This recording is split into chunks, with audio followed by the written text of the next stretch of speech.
Now that I've gotten a lesson on ancient Greece up here on the council dais, I think I'm ready to get the Finance Committee started. Welcome all. Clerk, will you please take the roll? Chair Berman. Here. Councilmember Burt. Here. Councilmember Holman. Here I am. Vice Mayor Niss. Present. 4 present. And accounted for. So the first item on the agenda is oral communications, which is a time for the public to speak to any items not on the agenda. Have we received any speaker cards? We haven't. So I'll move on to the agenda items. The first item on the agenda is the Finance Committee recommendation regarding adoption of the fiscal year 2015 proposed municipal fee schedule. Good evening, Walter Rossman, Budget Director, Council Chair Berman, and Council Committee members. The first item I would like just to point you to as part of the municipal fee schedule, which we are asking you to review tonight. We did provide you with an at Places memo via emails early this afternoon, and what this at Places memo asks you to do is to include that into your motion, and it provides fees for Foothills Park reservations, which we are new fees for that, as well as for arts and science activities, and increased fees, and as well as for individual spaces for the Arts Center. So quick recap that there are slight increases, actually not new fees for the Foothills Park. There's slight increases, about 5% on the average. Same thing for the locker rentals at the Arts Center, but what our new fees is, and I misspoke before, is the individual spaces at the Arts Center. We finished building out the Arts Center in 2012, and we realized that now that we're fully occupying and running it, that consistent with all of the rentals which we are providing across the city at the library or at CSD, we're asking you to approve those fees as well. So with that, I would like to start the presentation for tonight. It's really a few slides for you summarizing the city manager's report, which was submitted to you last week. As you know, as part of the annual budget process, we also have to look at the municipal fees. The city has about 1,000 municipal fees in various areas. This is a simple item from a photocopy charge to building inspection charges, as well as room rentals, which I just mentioned before. Diverting quickly a little bit, we started in 2013, fiscal 2013, with the cost of service study, and this iteration here today, the additional information which we are providing you actually ties together with this study. So allow me to quickly recap where we are with the cost of services study. The initial study, we hired a consultant. They looked at the majority of our fees outside of, except for development related fees, and determined based on actual data what our cost recovery levels are. What is important is that through the annual budget process, when we are partially there, that we actually analyze the cost recovery levels for budgeted fees, because really it's a prospective analysis versus a looking back analysis. So as part of the approval of the mid-year budget review, development services, and also this broader issue with cost of services study, some areas have the staff capacity to do this type of work. Other fees will need a deeper analysis. So as part of mid-year budget review, the council approved funding for technology enhancement in the development services, which would allow us to look at those particular fee area.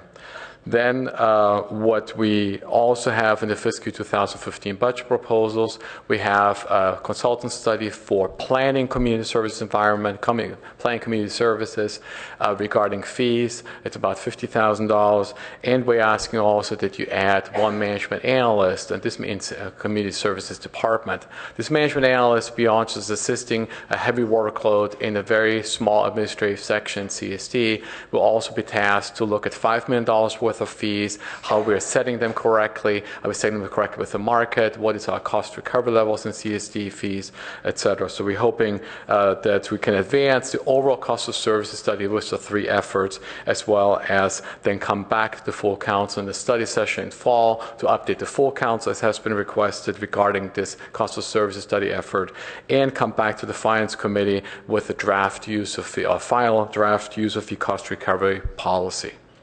We have looked at this policy in the Finance Committee in November, actually in September, November last year. It really tries to see us establish policy statements on how we shall set our fees. So if we have a fee such as for development services, where we go building inspection fee, which purely benefits the homeowner for whether it's a bathroom remodel or an extension of the house, that this shall be 100% cost recovery.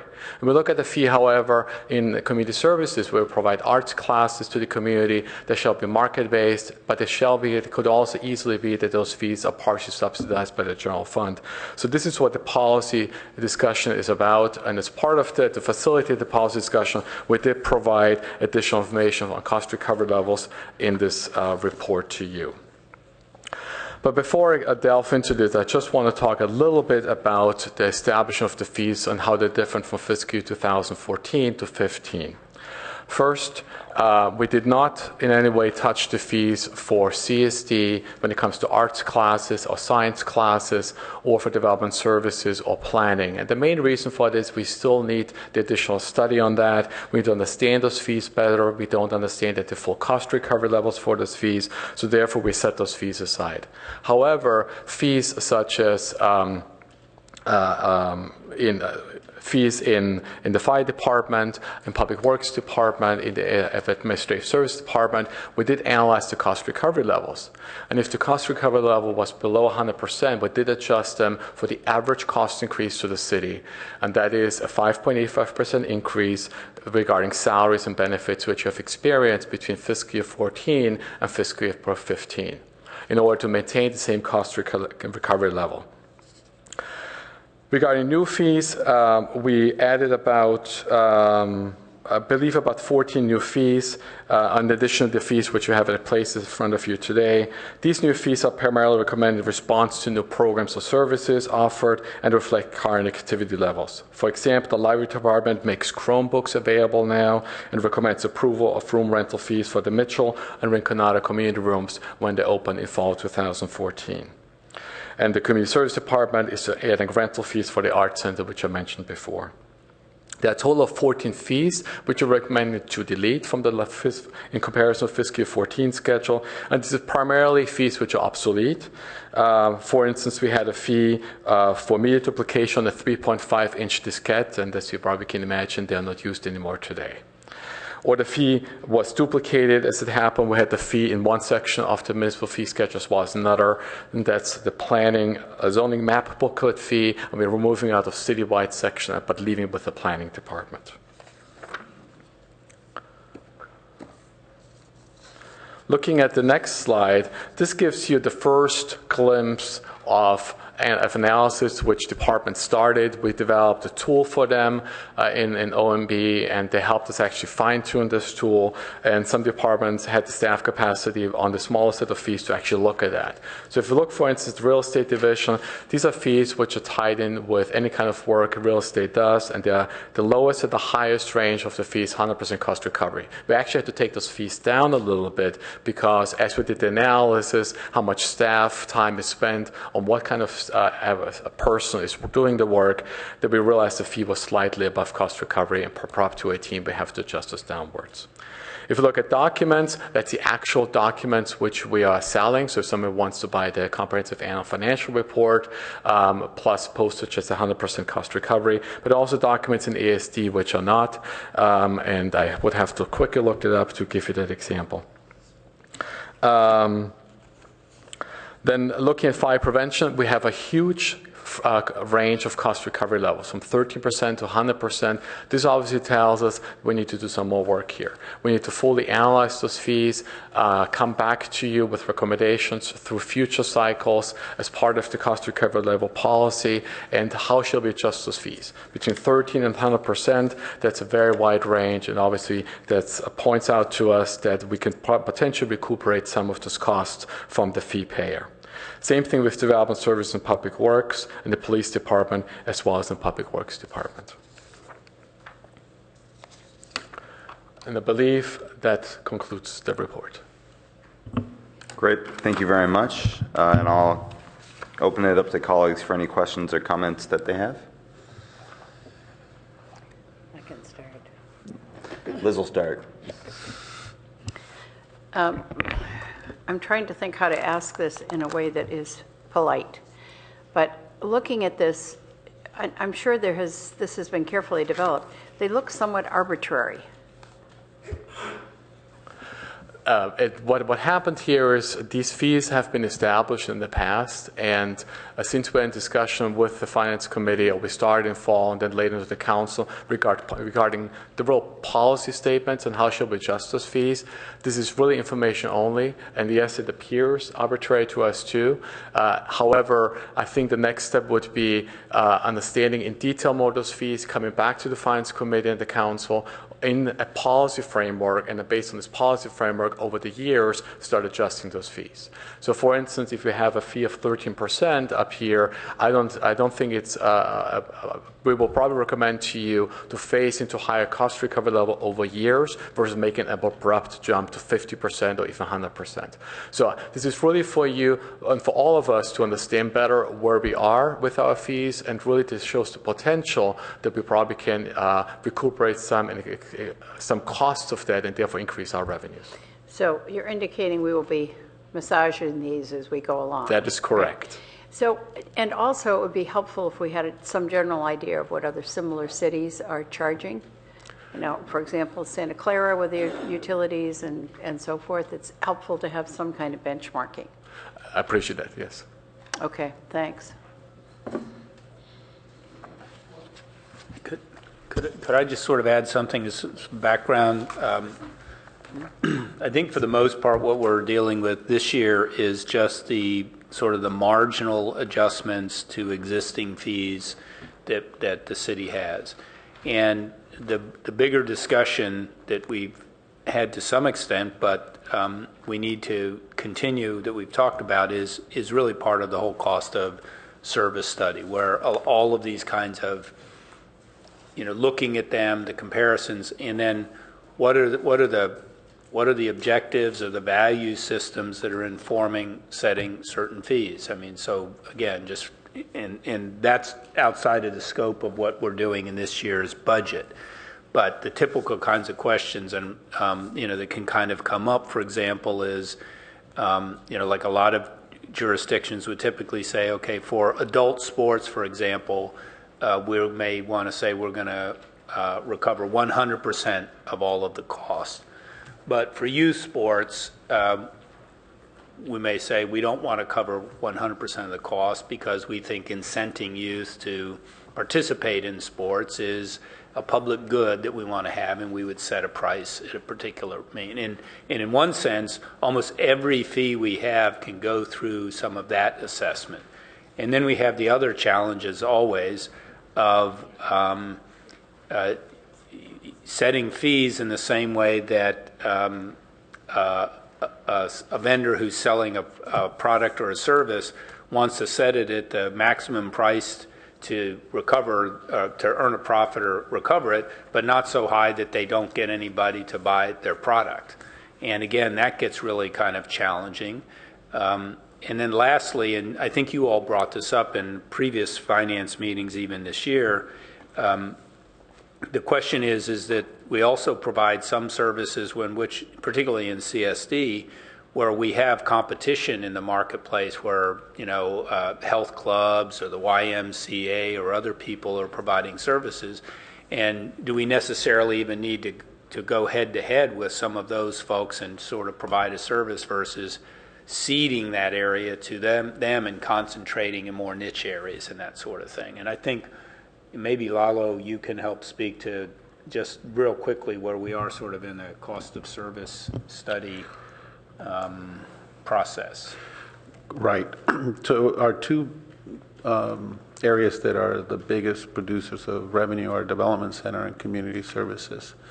And that therefore, and we'll have more discussions later on positions, that's why we're asking for positions in those areas, because we need that work to get in depth at the department level to review those and then come back to you, as Walter mentioned, at the whole council as a whole, with the study session, giving you an update, a recap, and then a projected plan and getting your input on that, because you know, we foresee having community involvement, outreach, in-person surveys, and providing information and data to match to the points that the city manager made. Thanks very much for the answer. I know that regardless of what governance board it is, the public always wants to know, what is cost recovery? And do you get to recover all the cost? And if you get to recover all the cost, why are we responsible when we've already paid taxpayer money to hire the people who are doing that? So I think it's always this kind of awkward coming together of trying to understand where it all comes out. And Jim, your point is very good about when it's for the public good, you look at it slightly differently than perhaps you do in the development office. But I think trying to establish some sort of policy around that is important. Thank you very much. Karen or Pat? Karen? I have some high-level questions and comments, and then I do have some comments about the fees themselves. Sorry we weren't able to connect. I was in a conference all day yesterday, so I'm sorry I couldn't do that. Then I do have a memory, and I recall that Vice Mayor Niss mentioned, I think it was the last meeting, about management analyst. And we have this that was just handed to us. Well, that's for the next item, actually. Okay, for the next item. Okay, all right. Well, I'm looking at it, and it has something in it that Gotcha. is also in the staff report for this first item. So I'll hold that then. I'll hold that for the next item.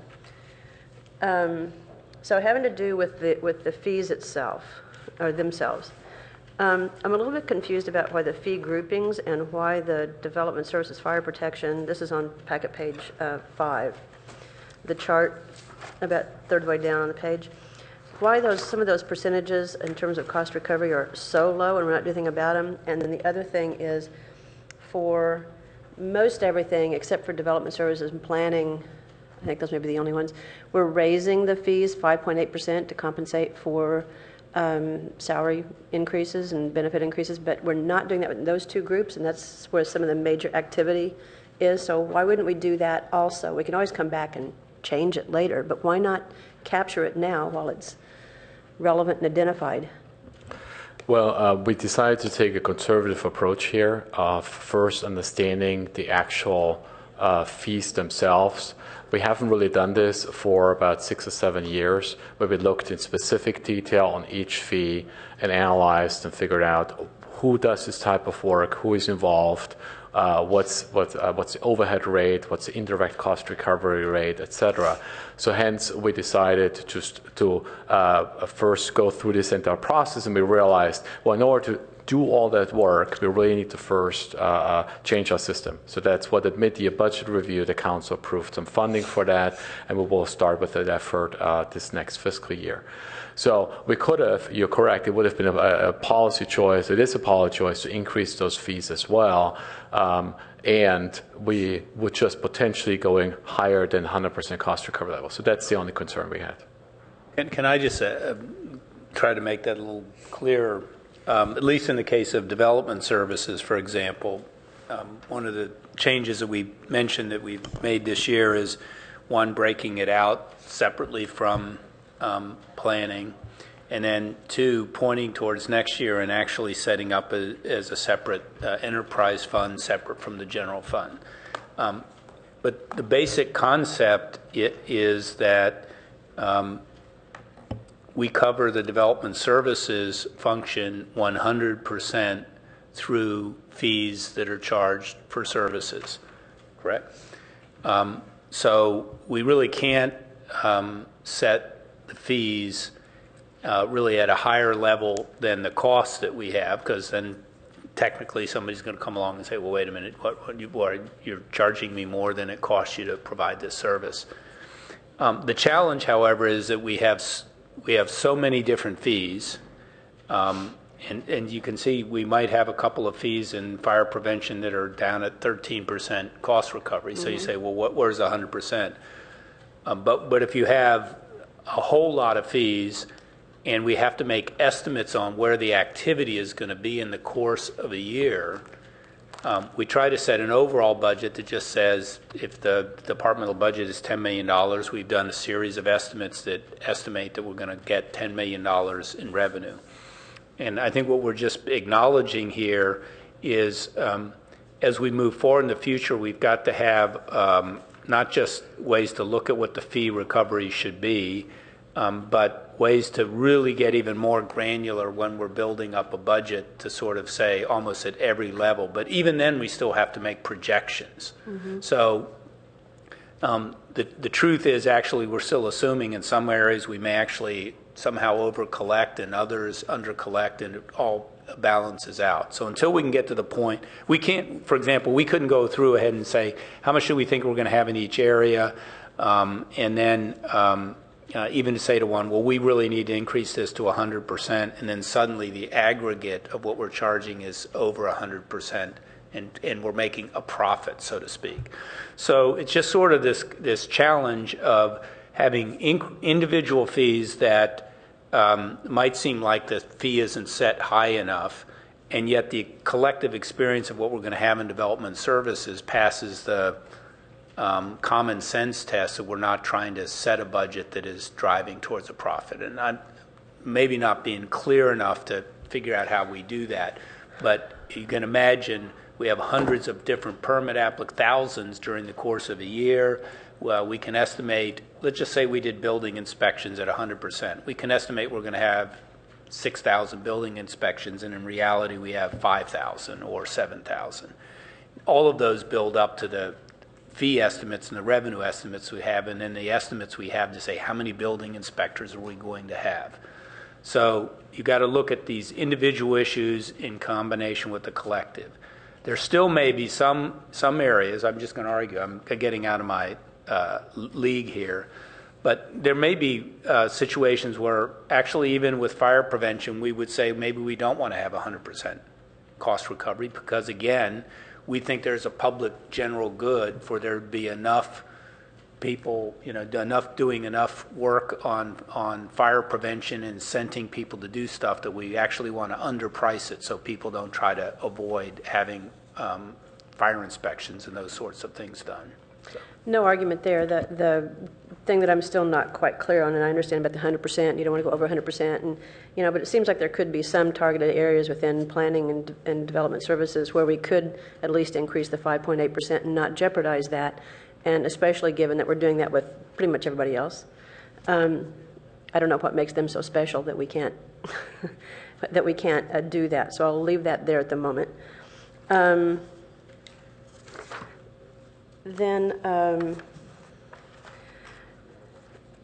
Going to some specifics, and I'll go through these as quickly as possible. There are a number of places here, and this is one of the things that, did you want to say something?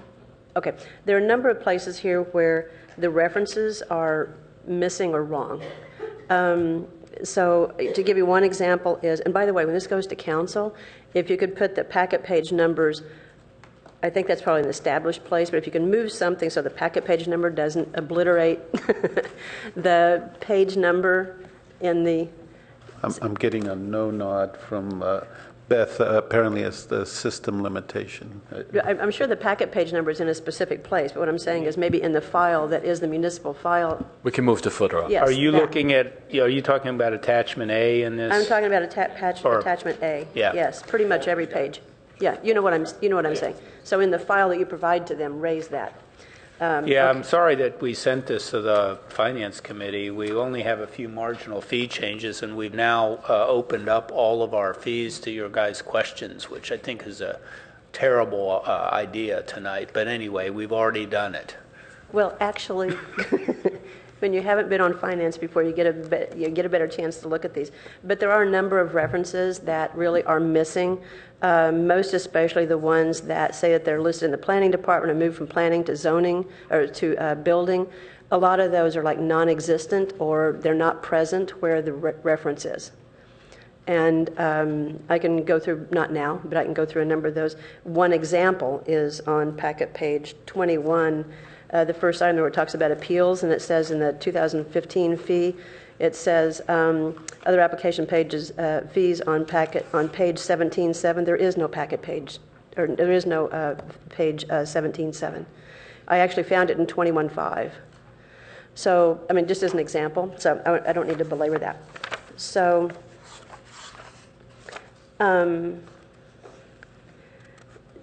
some areas where there's some clarification, like on packet page 26, the parking, it's unclear whether those parking fees that are there, if that's one time per month. It's just the clarification of what that means, what that is, what you're actually getting a permit for. The packet page 34, this is something that was eliminated, and I meant to bring this up last year and forgot about it, to my embarrassment, is under community gardens, it has organic garden plots, it has senior rate, and then garden plot cleanup security. Under senior rate, and there is an asterisk at the bottom here, and it says low-income youth, 17 and under, but what about low-income residents? There's no accommodation for low-income residents to have a garden plot, and it was eliminated at some point in time. So I'm hoping my colleagues will want to add that back in. On packet page 35, and I'm going to use packet pages here because the others are hard to follow. This is packet page 35, and it's rentals and reservations for community services departments. And I guess it's a general question. So nowhere here, like if a neighborhood group wants to have a gathering or a meeting, nowhere are they referenced how they can use the facilities for free. And one in particular that I want to point to is on the next page, packet page 36. Just above swimming pool, it says Alma Plaza Community Room, and it says $110 an hour, remembering that I don't find anything that says that a neighborhood group can use the room. That room, from my recollection, maybe Councilmember Burt remembered, that was a public benefit, so why are we charging to use a public benefit? And maybe you won't have an answer to that right now, but It's the operational cost. yeah, but still. Good evening, council members. Rob DeGhost, Community Services Department. We do have the ability to give room space for community meetings and neighborhood groups. We have a co-sponsorship policy, and it's a simple form that we ask them to fill out, and it allows us to waive the fee for the use of a room. So, you know, our neighborhood groups use that frequently to get space at no cost.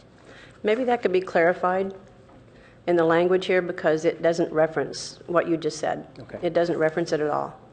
Neighborhood groups, and there have been issues around the Alma Plaza Community Room. You're probably familiar with those, Rob, about getting access. So appreciate that. Blah,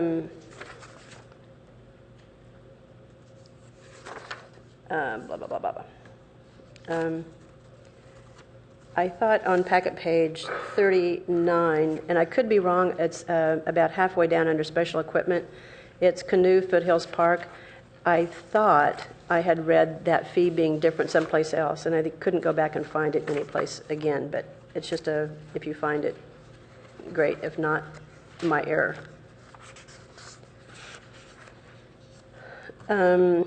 Packet page 47, planning.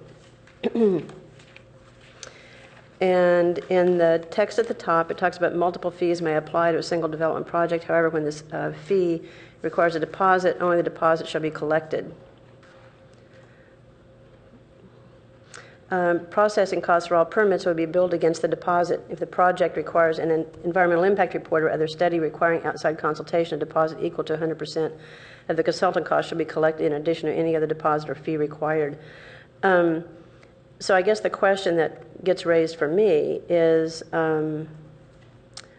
especially in the first instance referenced there, what if the fees outweigh the deposit? Because it says only the deposit will be collected. If that happens, I'm sure the fee the difference will be returned to the applicant. Then can we say that here? Sure. And here's another instance where there were several of these, but I only just noted a handful of them. So here's another reference under protected tree removal. It says $270 and other application fees on page 21.6, and it's not there. So just one other example of that. This is comparison. Councilmember Niss wanted comparisons to other cities. I'll leave this to you. I'll leave that to you. Okay. On packet page 49, I was looking at comparisons here. So under C and D, it says commercial and multifamily projects greater than or equal to $25,000 in valuation, and it's $230 per permit. But under single family and two family projects greater than $75,000 in valuation, it's $205. If we're talking about relational fees, it seems like that's out of kilter, because the projects are so much larger potentially than a single or two family project greater than $75,000. So it's a relational question. $230 versus $205. And I think, Councilmember, that's one of the reasons why we felt we need to study those fees a little bit deeper. So I don't have an answer for you why this happens, but you're pointing out very good issues which we've seen as well. And the Development Services intends to study those fees for the remainder of the calendar year and figure out how to better set them, compare them to other cities as well. Okay, so you're making note of these, and these will come back with responses? We'll make note of this, and I mean, not tomorrow. I appreciate that. Thank you're you. making note of these, and so they will be addressed. Yeah, what I'd prefer to state what we're doing is, in addition to any that you note tonight, the staff will be kind of scrubbing these numbers all in all. We wouldn't necessarily be coming back specifically on something that you called out, but dealing with improvements or changes to the fee schedule overall, and we can't say when we would do that, because we want to manage how we work through this process. So whether it's during the calendar year or during the fiscal year, next fiscal year, or does it end up being a revised fee schedule for next year in total where we do these? We can't say when that would be yet, but we're collecting what kinds of things that you're saying. And in addition, you just need to know there might be 100 things that the staff has already identified as problems that you won't even mention tonight that we'll be looking at. I guess my concern about, and I understand there's a staff workload and all of that, is my concern about putting it off too long is that while we're not getting answers to these questions, we're potentially losing fees we should be collecting. Packet page 51, it's a similar kind of thing. About in the middle of the page, residential D and non-residential, the first one under that. Again, the comparison of costs is like, multifamily renovation or alterations greater than 50% of the existing units, and I'm going to skip the rest of it, is $1,149.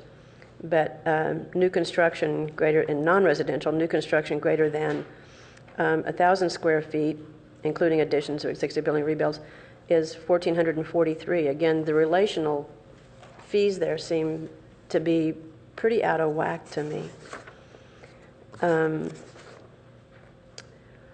A question for Public Works, and this has come up from members of the public to me personally, and I think we all noticed this, is there a fee that we're not charging? So when you have a construction project and a project closes the street or takes a lane of the street, the city has to be involved in that, and I would assume Public Works mostly. Mike will know better than I, certainly. But do we charge anything for applicants to use our city streets for construction staging and vehicle? Somebody's coming up here to answer, because I don't find it in here. Yeah, Mike Nafziger from Public Works Engineering. Yes, it's called the construction in the right-of-way. A street work permit is charged for the use of the right-of-way for construction projects. Do you have any notion where it might be in here? I just didn't find it. I believe it's been moved. No, it's in the Public Works Engineering section, not Development Services. Right. I looked in It's public. on package page 105. Yes. Packet page 105. Right. Trying to be ahead with you. Try to stump them later. It's construction in the public right-of-way.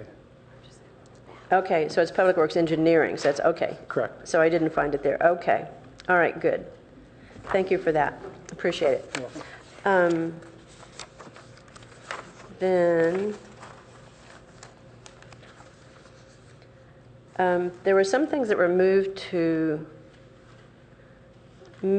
development services that I wasn't really, and I don't know if, Jim, you want these now or not, but there's some things that were moved to development service. I was kind of like,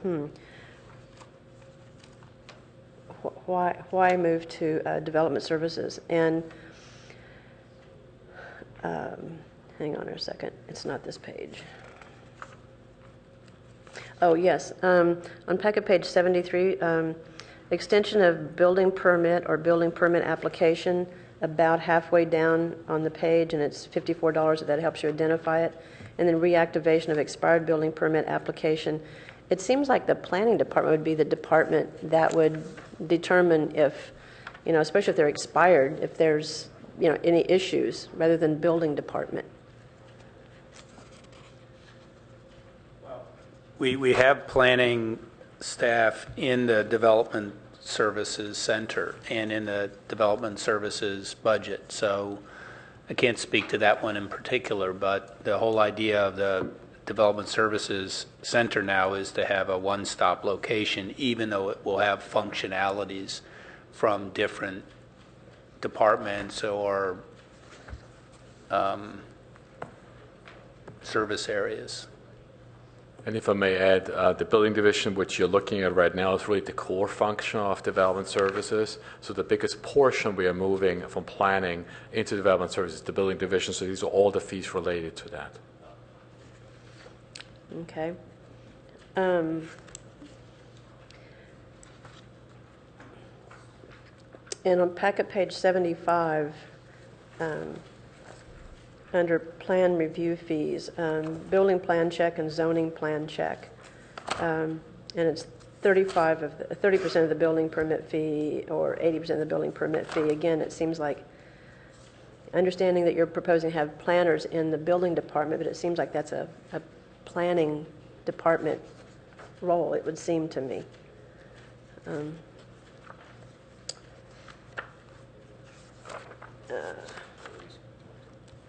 Okay, thank you, Hillary. No, she's, thank you. No, thank you, meaning, yes, thank you, please. Not thank you, sit down and shut up. Thank you. Hillary Gittleman, the Planning Director. I just wanted to respond to that question quickly. I mean, the idea is that the building permit function is going to be centered in development services, and that includes some staff, planners who are going to review smaller ministerial projects for zoning conformance. So we had to transfer some of those fees to development services. We're still going to have planning staff in the planning department that are going to do zoning reviews on the complicated discretionary projects that go through our planning process.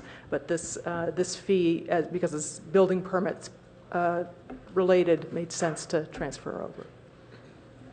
Okay, I just couldn't interpret that from this, so okay, thank you. Just quickly, since I have them right here, page 81, the first three, excuse me, not major project, but the next three, again, the referrals to the various places where the things have been moved to don't jive. Next page, packet page 82, development project preliminary review. It says development projects pre-screening for Planning and Transportation Commission, City Council. It doesn't mention ARB. If there's a pre-screening or preliminary review at ARB, do we not charge anything? And potentially HRB.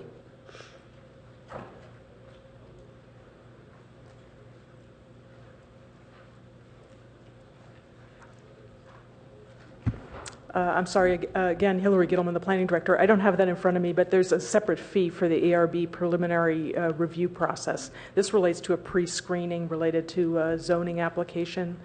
So, and one of the things that I probably should say is, I think Walter probably explained this, that we're undertaking a review of our fees in planning in the next fiscal year. One of the things we want to do is make sure that we're not only are we charging the right amount for the existing fees, but are they structured appropriately? So is there something missing, something that we should reorganize or structure in a better fashion? So that's one of the reasons we included in our budget request funding for a fee study, so we can look at those kind of issues. Yeah, appreciate that. And again, the description doesn't indicate what you just said. So, If I might add, I think that's a good point. I mean, this is just a simple summary of the fee structure. If we got into the actual data that the staff uses on a daily basis, there can be a lot more information there. And I would say that both in development services and in planning, as Hillary just said, this fiscal year we extend and expand the cost of service work to looking at all of these fees in both of these areas. So I think that a lot of the kinds of questions you're pointing to will be much more expansive, and they'll be more in depth about, you know, what's as Hillary said, are they appropriately structured? What is it that we're actually, from a policy framework, trying to achieve, and all of those sorts of things. And that'll ultimately be coming back to finance and ultimately to the council sometime in the year. definitely appreciate that, but I think on something like this, it wouldn't take much to make this clearer, because if somebody's looking through this, it just looks like it looks like for any project. So, on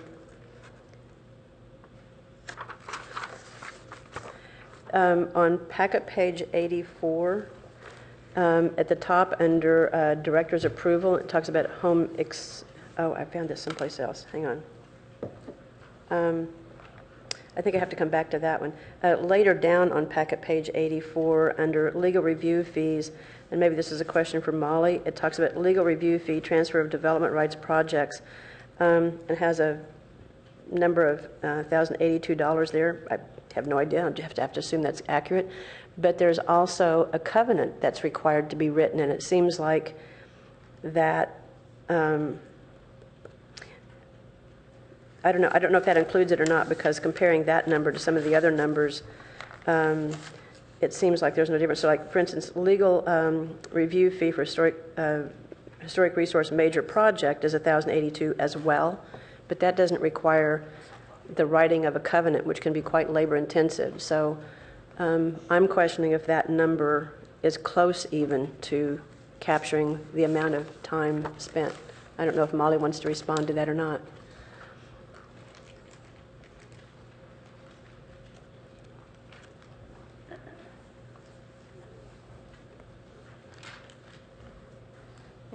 Thank you, Councilmember Holman. So all of this type of legal work is quite custom to the particular project.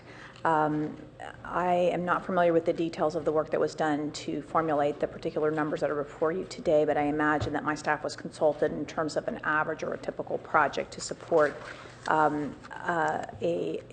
cost recovery number that was at a minimum supportable for the legal work that we know that has to be done.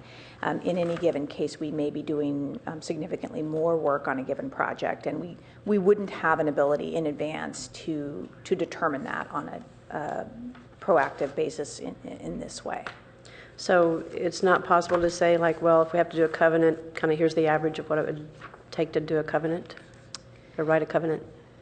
You know, I can go back and consult with staff. Sometimes applicants are assisting us with an initial draft or are experienced and we're able to take from similar projects.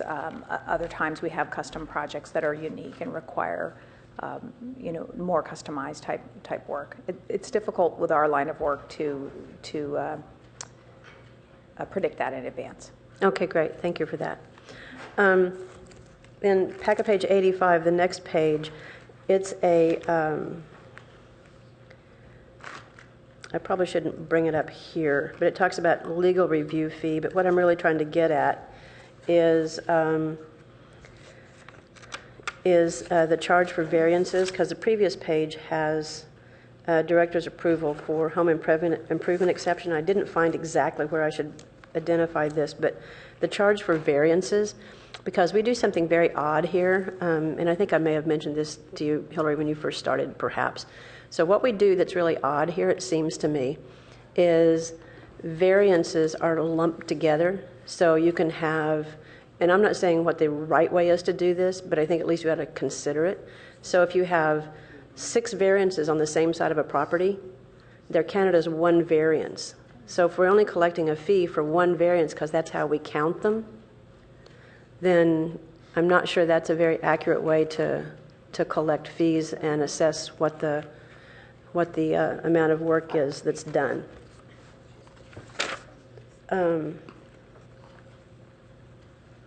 Oh, here it is. It's on, there's a variance for commercial manufacturing on page 87. I didn't find it for multifamily or others. Oh, there it is, residential. It's right under there. Okay, so again, it's how we count variances. It's on page 87. Yeah, 87. And I'm almost done, believe it or not.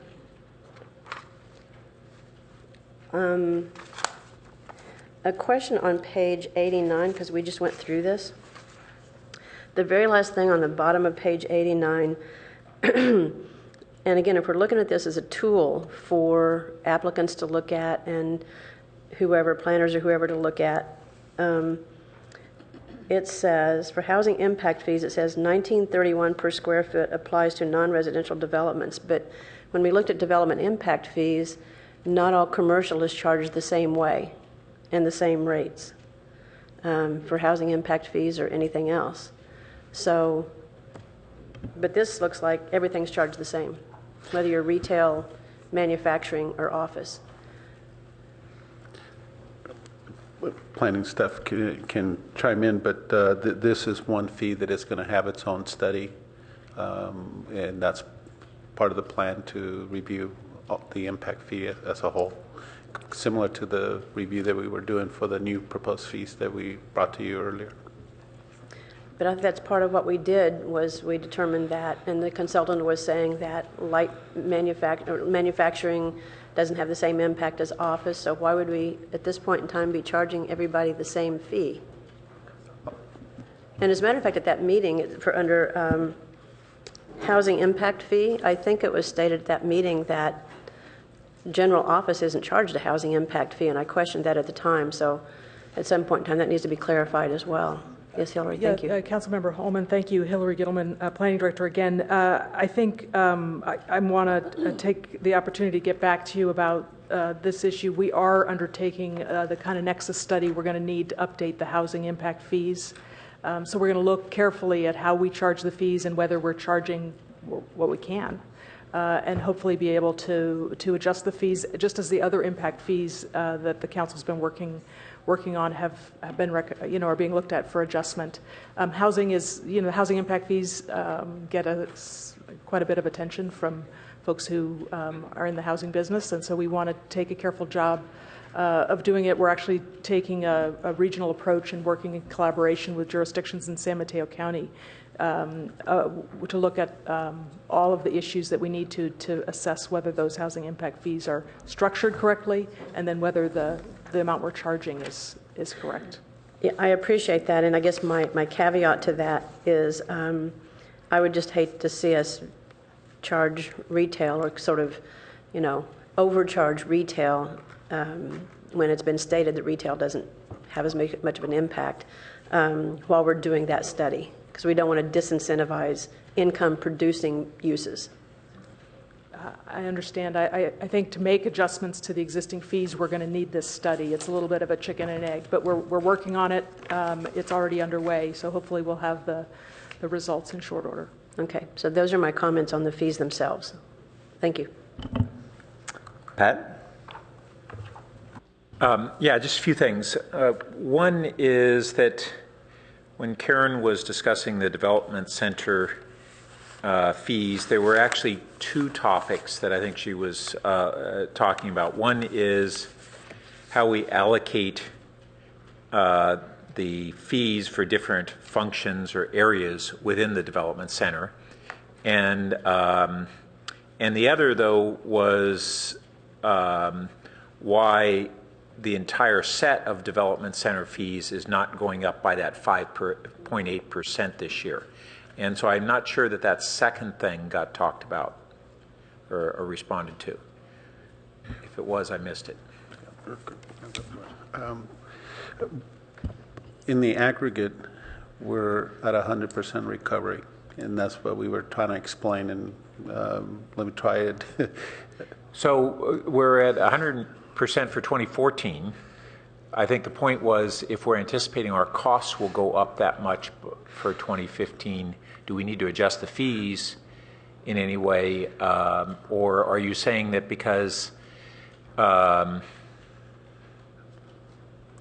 In the aggregate, we're at the same in 2015. That's what we're projecting. And what we have to do, though, is we have to go through and look at every fee and the expense associated with that fee, the time that staff takes, the resources that it takes for that, and then revisit all those fees. So at this point, we're concerned that if we make any change, because we're at the revenues matches the expenses, that we don't really have a clear justification. But maybe I'm misunderstanding it. I thought that we were saying that we're going to have a 5.8% increase across the board. So for every one of those fees, even whether they need to be adjusted on an individual fee basis, on the entire group, wouldn't they all go up 5.8%? Just keep at 100% recovery? I think the thing that's a challenge is, first of all, we're trying to get, we've gone from a situation where we were much vaguer about trying to align the expenses and the revenues, particularly in the development services area. And I think your point is good if everything was static, so that we were saying our expenditures are this amount and our revenues based on our projections of what the marketplace is going to, what the number of permits in each area that we're going to have in the next year are. If everything stayed static, then it would make sense that we say, well, our expenditure costs are going up. But I think you have other factors in the projections as it relates to what are the number of permits and everything in each area. So if we, and I don't have the information here, but we could have a situation where we're still showing some growth and increases on the demands, on the demand side, that we're presuming we're not going to have we necessarily have to have a concomitant expenditure increase to be able to deliver that service. Well, and I would say this especially so because in development services, in addition to the fixed costs that we have with our staffing, we actually have a lot of contract employees too, that we move up and down in relation to the market. Yeah, but so if we break those couple things down, if we've got a variable expenses, you got more permits, you would need more people to provide those permits, and each person is at 5.8% higher per person next year than this year, right?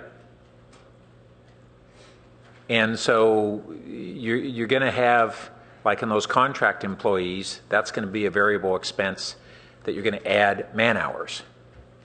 But the productivity per man hour, unless you have some basis to assume that your productivity will go up, and maybe it will, and maybe there are some of the automation measures and those things.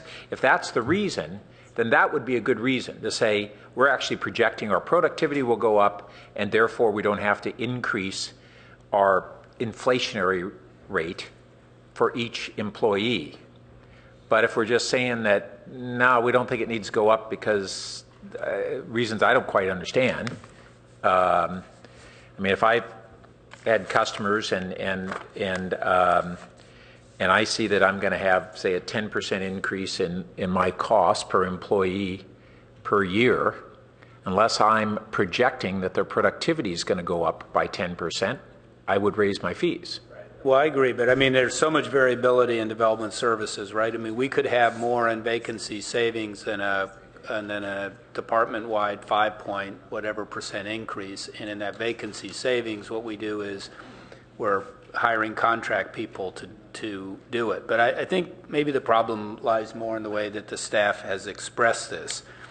What we've done is put together a budget that is balanced, as I understand, with basically 100% fee recovery with the costs for fiscal year 2015 that do include the 5.85% staff cost increase. Well, how do they show up? Did we increase those fees 5.8%? How do they include that? That's what I'm not following. Sure. So what we did is, the way we balanced the development services budget was an aggregate level, since we don't know the detail level yet. Yep. So what we did is we looked at revenues, projections, and what would be the actuals we had in 13. We looked at 14, the revenue projections, and then we said, what is going to happen in 15 based on the data. So basically, like with tax revenues, we looked at just fees and charges at an aggregate level for that department. So that was how we set the revenue. Then we said, okay, what's the potential? Then we looked at the expenditures, and we'll figure out on the expenditure side, what's the actual cost, which the staff cost, indirect cost, overhead cost, et cetera, and then based on that, we balanced it out. So there could be, if you were to, we'd assume a certain activity level in 14 and 15, and we believe the activity level is about consistent then with 14. So we could have ratcheted down the activity level and therefore increased the fees. No, but so you're saying that you're projecting the activity level to remain constant? To be consistent, okay. Correct. And the cost per employee to go up 5.8%?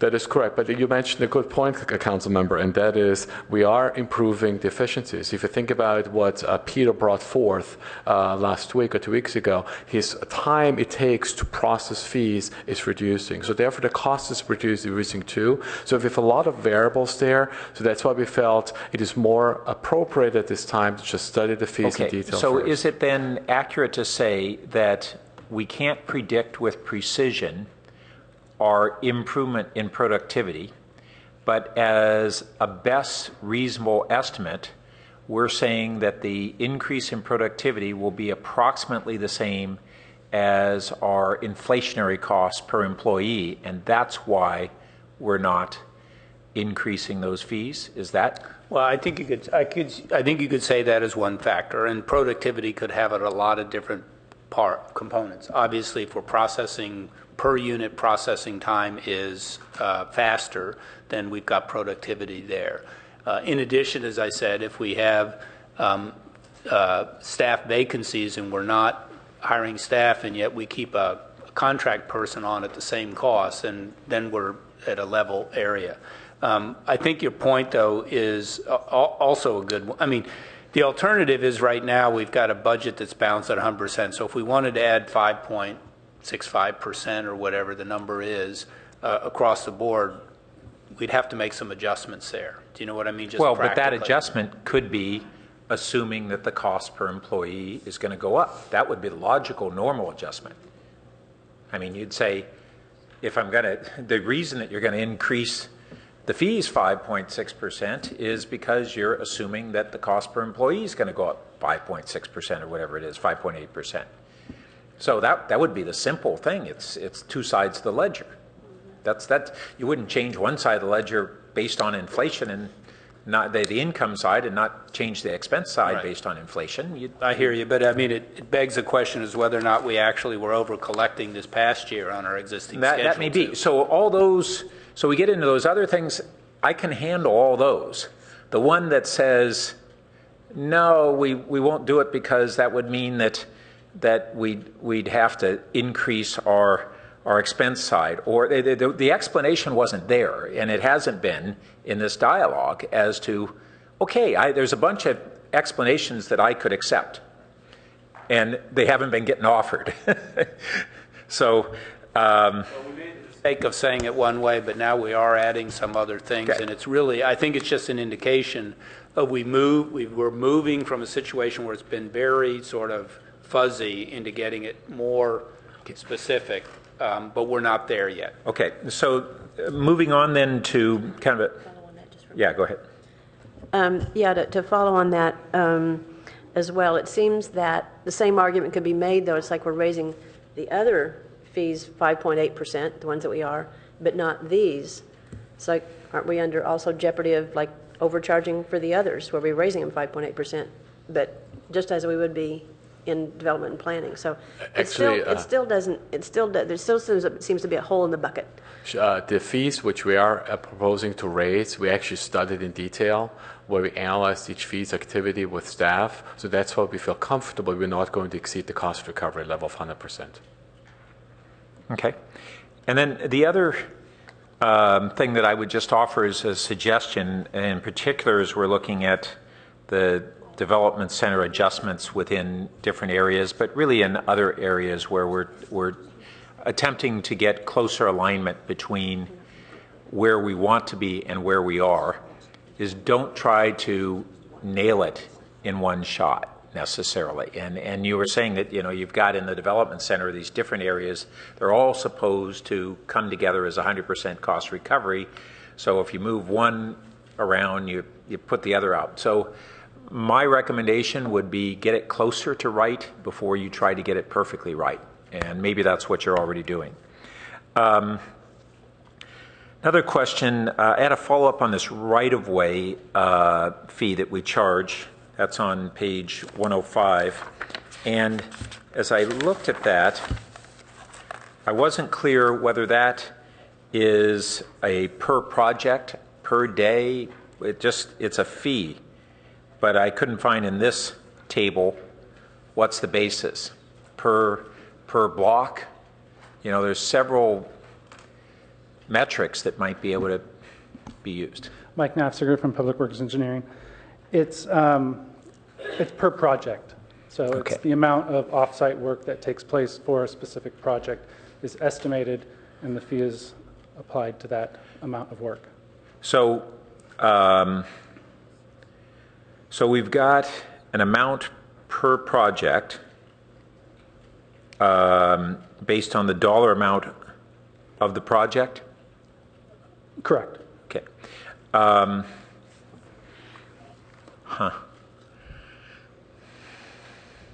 I think there is a third dimension that you're getting at, which is typically the fourth dimension, but it is the time factor, right? Which is, I mean, there's a project cost, but obviously if you're in the right-of-way for one period of time versus 3 times as much time, that's a factor that really ought to be, makes sense that it would be included. And we don't provide through our fees any incentive for them to stay out of the right-of-way as much as possible. We do that through the logistics planning and the permitting process, and we're very sensitive to the concerns of the right-of-way and keeping them limited as much as possible. So when they get these permits to have uses of the right-of-way, you guys are engaged on a day-by-day basis with them? Sometimes multiple times per day. Okay. Okay, great. Thanks. And then my final question has to do, it's packet page 48, and it's a follow-up actually from the discussion we had a few weeks ago when we had the business registry and up popped this big issue of use permits that are charged one time for any business, any size, a one desk subtenant business versus VMware. And we were told that it was a $400 and something flat fee, and first we have in here a different dollar amount. This $277 and then a $119 if it's a replacement, and I wasn't sure what replacement meant. So one, am I recalling correctly on the $420 or thereabouts for the use permit? Peter's not here. We'll have to get back to you. Okay. Unfortunately, I don't know. And so then the other related question, which I'm not expecting you to be able to answer at this time, but I want to put it out there, is here we're coming with our update for our fee schedule this year. A month or so ago, we kind of said, holy smokes, we have on the books something that we have thousands of businesses who didn't know that they were supposed to be paying this and aren't paying it. And we're going to go forward and say, well, we're putting this new business registry in, it's a minimal cost recovery.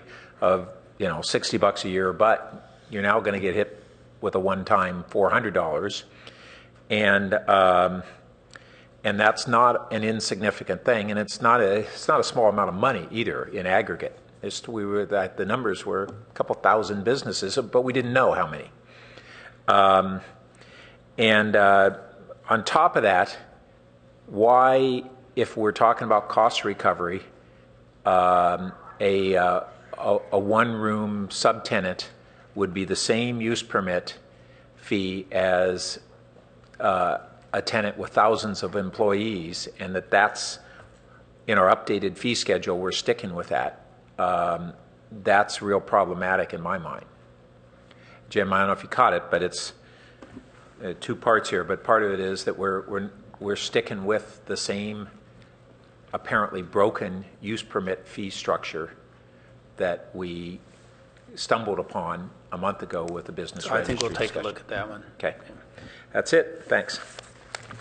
And I had one other one that I neglected to mention earlier, which is on packet page 21, and it's appeals. I think, Lalo, I think it was you that mentioned earlier about fire services and, do we want to be at 100% cost recovery? Is that Jim? You said that. And I agree with you 100% that there are some services that we just provide as a community because that's what we are as a community. I think there's also something having to do with that under appeals on this packet page 21, because it's $136 on this page, and then when you go to what it actually is 21.5, it's another $270, which makes an appeal $406, and then it goes on consent calendar. And I think from a public process standpoint, it is discriminating against appellants, and it isn't good governance from my perspective. So, $406 to get put on consent is pretty harsh, I think.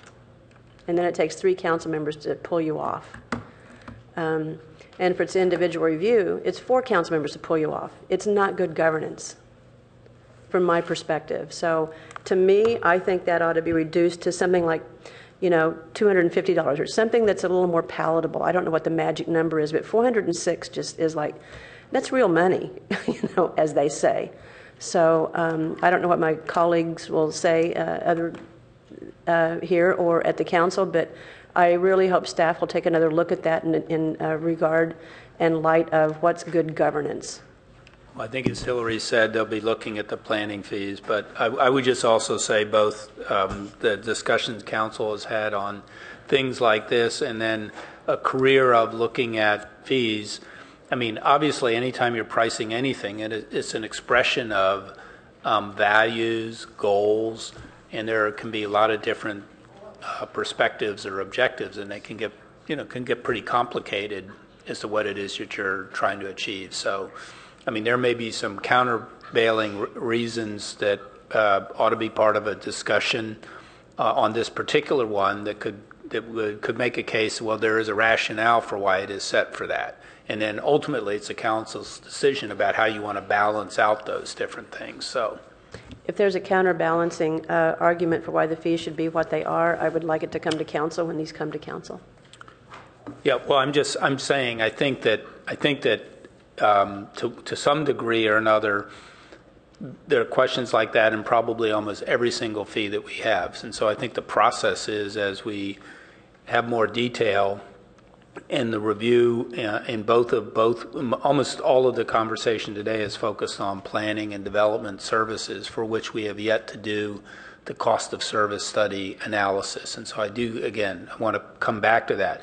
When we come into that, that'll give us some help. Now, that being said, we did the initial cost of service study in a lot of the other areas, and we had a lot more information about why things were priced certain ways. It didn't necessarily make it easy for the council to be able to say, well, let's change these fees this much all over the place, because it's the demand. So I'm only bringing this up because I don't think we're in a position as a staff right now to say, we agree with you, 406 is too much and it ought to be reduced. It very well might be. We just can't say that just tonight. I think you can understand why that's a fair statement.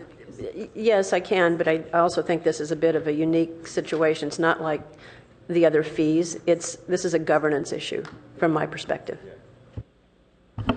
Great. Thank you very much. So with that, unless there are any other questions or comments, and a lot have been asked and answered, I'm going to go ahead and move that the Finance Committee recommend to the City Council to approve the fiscal year 2015 proposed municipal fee schedule. Chair Berman, plus the at places fee changes. Plus the at places piece that I'm going to have to find. Is there anything in particular that you want me to highlight from the at places? Chairperson, these are basically fees that you're updating for the Foothills Park reservations and for locker rental in the Art Center.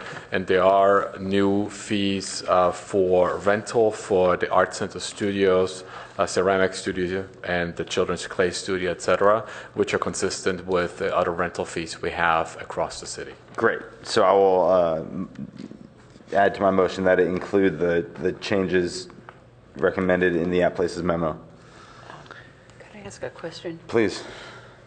Because Karen has gone into some detail on areas that she thinks are really problematic.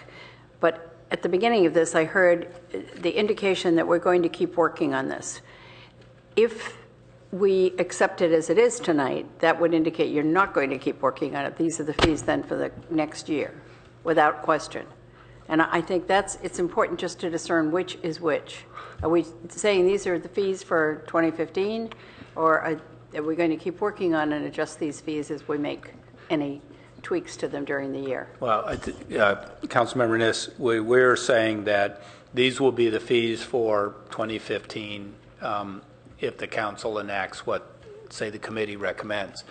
That being said, we are going to continue to look, particularly in the two areas, planning and development services, on these fees, and we will be coming back to the council.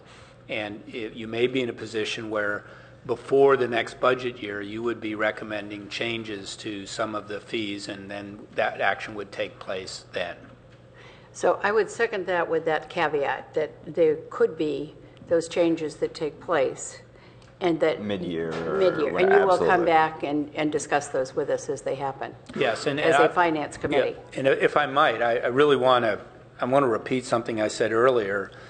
I think it would be a mistake to think that our only job is to respond to the things that have been brought up here. There may be more problematic or more changes that need to be made on fees we haven't even talked about tonight that we'll uncover when we do the more in-depth analysis. Yes. So this is in cement for now, but is actually also a work in progress. Can always be updated. Okay. Yeah, and lastly, obviously we have to have it in cement now because you need fees. On July 2nd, somebody's going to come in with a application for something, and we really can't say, you have to wait until we go back to the council and have this reviewed. They're going to want to go, I don't want to wait. I'll pay now. Let me I want to register for the class, or I want this building permit or whatever. Yep. Chair Berman, let me add something to the city manager because I think it's important that when we give you the update, we'll get into more detail as a council. So the city manager talked about the development center and planning, thus because we have consultants program for that to help us. But internally, staff already has the information for the other fees. We're going to work on that as well, and independently of those consultant works, and we're going to come back with that information as well. So we're looking at the whole picture with some assistance with consulting help. Great. And I think Walter was just giving you a note either to say or just to consider. He got caught passing notes. Yeah, he was reminding me to say that with the community services, we're asking for that position so they can help us internally to do that work there. Thank you for the tie-in there. So there's a motion, there's a second. I have no comments. Do you have any comments? I made them. You made them. Karen? Yeah, I did have, this is, okay, it's here. The management analyst in Community Services Department is a full-time FTE. And is that under the fee schedule? Is it under the fee schedule? I think she's going to tie it in.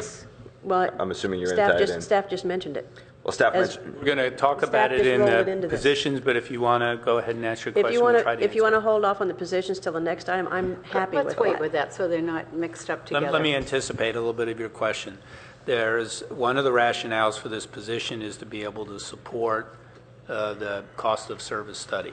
However, there are other issues and needs within community services that we'll also explain as part of the recommendation on this position, management analyst position. So that go beyond the cost of service study. so it sounds like it makes sense to have that discussion in the And the next item. next item. Okay, all right, good.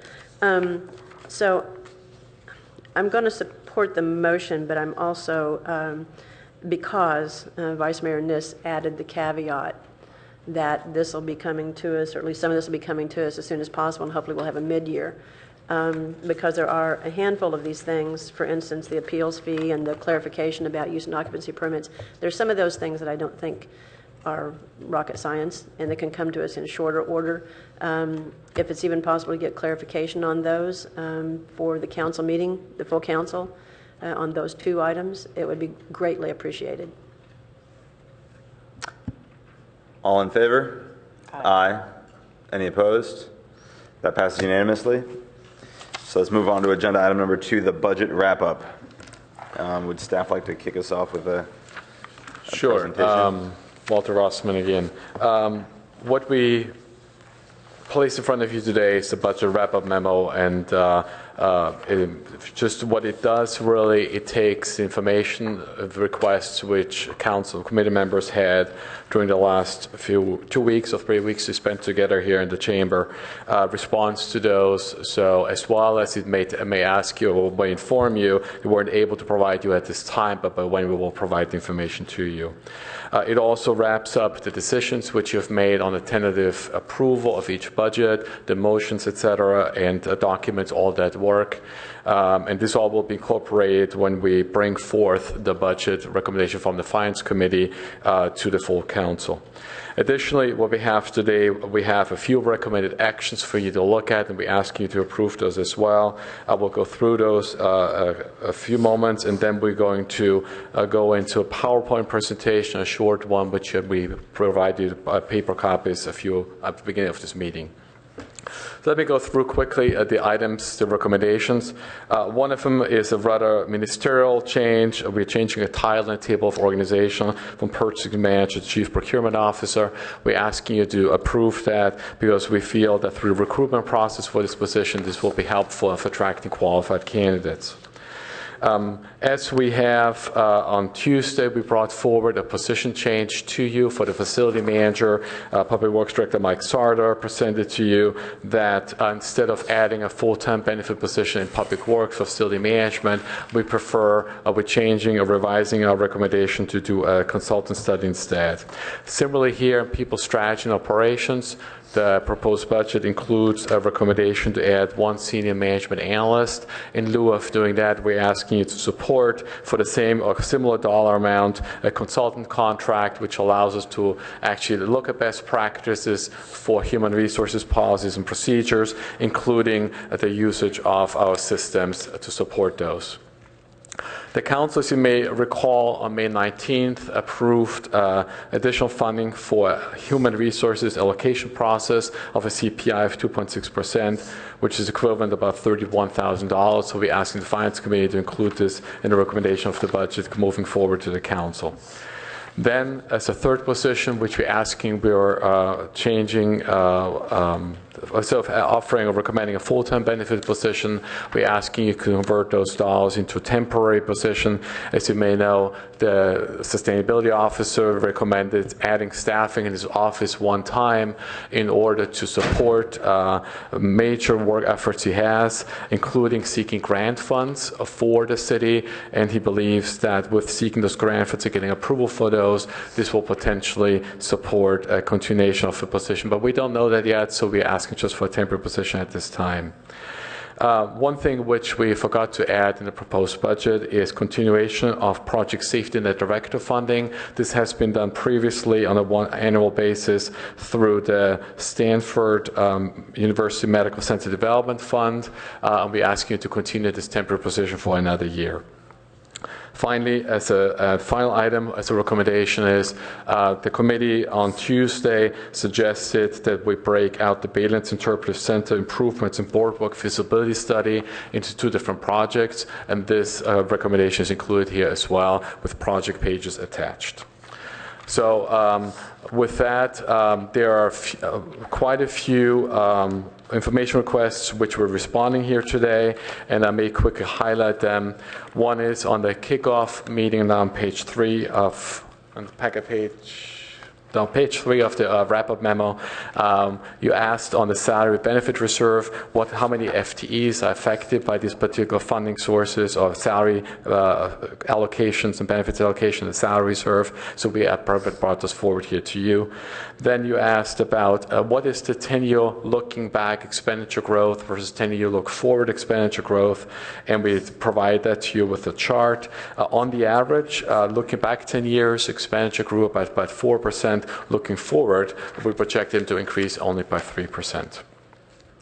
On the second night, first night, we had the city clerk's workload measures discussion. We had this is page 4, and we're just confirming that the information provided in the proposed budget is correct.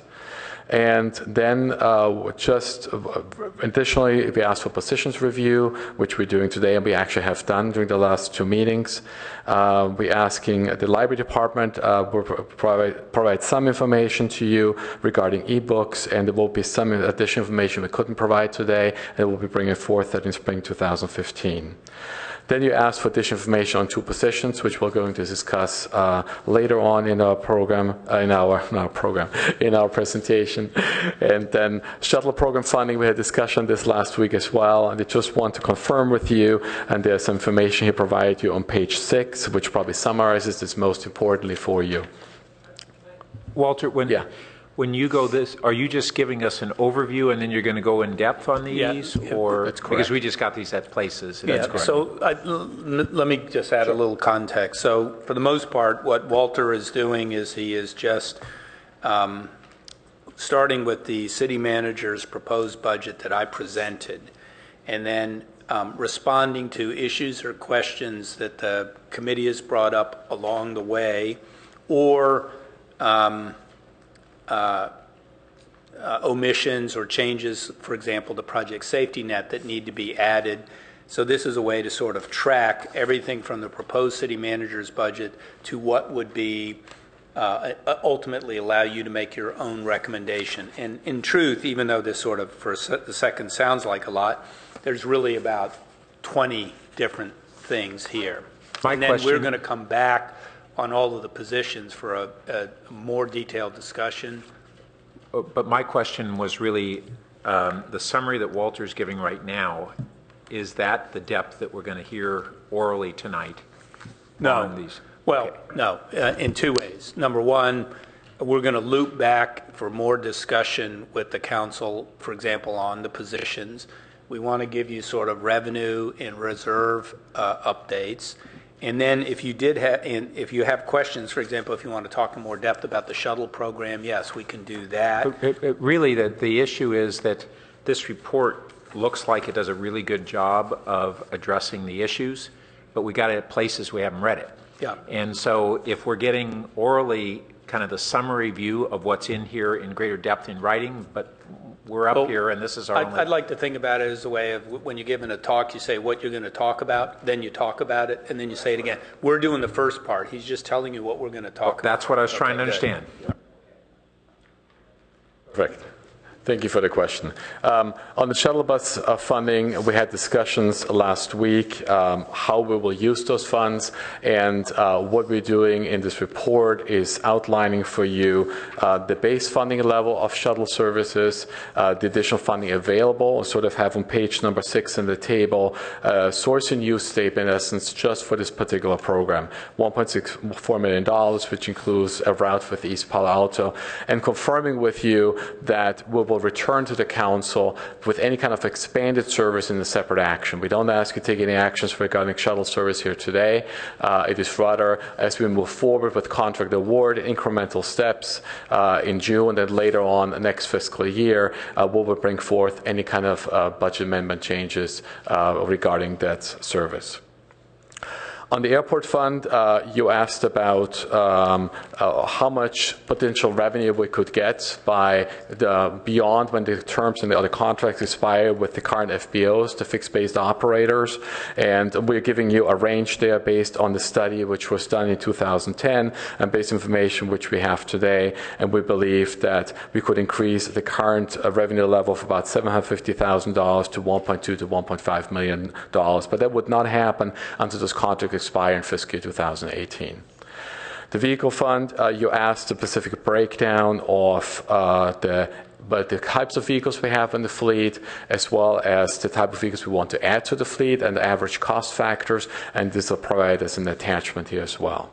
So these are pretty much all the information requests which the committee has asked for, and they're provided to you here. The next few pages, 7 and 8 and 9, summarizes the actions you have taken, and 10 as well, during the last 4 sessions we have had with you regarding this budget review. And then with this, I think we are ready to go into the specific discussion here today with the PowerPoint presentation. To do the PowerPoint as part of, I mean, it seems to me that as far as a process, the council could either use the memorandum as a guide, but you also have a PowerPoint that has pulled out a couple of issues, right, that you wanted to be able to focus on. So my suggestion would be to go to the PowerPoint, which will deal with again, I'll let Walter just identify what those things are, and then, so for example, I don't think there's anything in here on the shuttle, for example, in the PowerPoint. So we can loop back to that issue, and then you can have some in-depth discussion. Hillary's here, for example, on that. The info that you wanted related to the different pay adjustments, we don't have a PowerPoint, I think, but we just go back to page 3. So if you'd let us sort of guide you through this initially in some way to hit what we think are some key things we need to talk about. And then if you say, well, that's good, now we're done with that, I want to get into more detail on some of these other things, and we'll just follow you there. Karen's got a quick question. Yeah, I have a procedural question, and I look to my colleagues here because on page 7, we've got the city attorney, city auditor, and city clerk.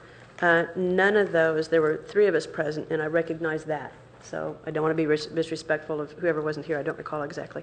But there weren't issues or concerns or questions really about those 3, and I just wondered if we could, if the committee was interested, go ahead and make motions to approve those and release the staff that's here. What a for those great 3 idea. items. I'll second your motion.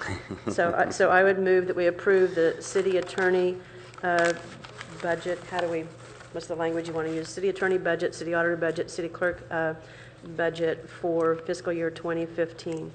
Were there any others when, because I was gone one night, Pat was gone one night. Those 3 are the ones that I remember were like, they just really weren't issues, questions, concerns. I didn't think you really had questions about the city manager's budget either. We do Actually, now. It's what happens. It's what happens when you have such vast holdings, Jim. So, Vice Mayor Niss, did you second that? Yes. Karen, do you have any other comments? I don't. Liz? No. Vote. Pat? Nope. All in favor? Aye. Jim has a comment. No, I just want for clarity that when we do talk about the positions, one of the positions we do have is a legal fellow in the city attorney's office. I know you know that. I just want to be sure we were clear. Okay, thank you. So that passed unanimously. We're down a council member, but that's okay. We can keep moving. Go ahead. Sounds great. Thank you, Chair Berman. So what we'd like to do next is focus on really a few items here. One is take you on a more detailed... Walter, sorry, I'm going to have to ask you to hold on a second. I'm getting dirty looks from the clerks.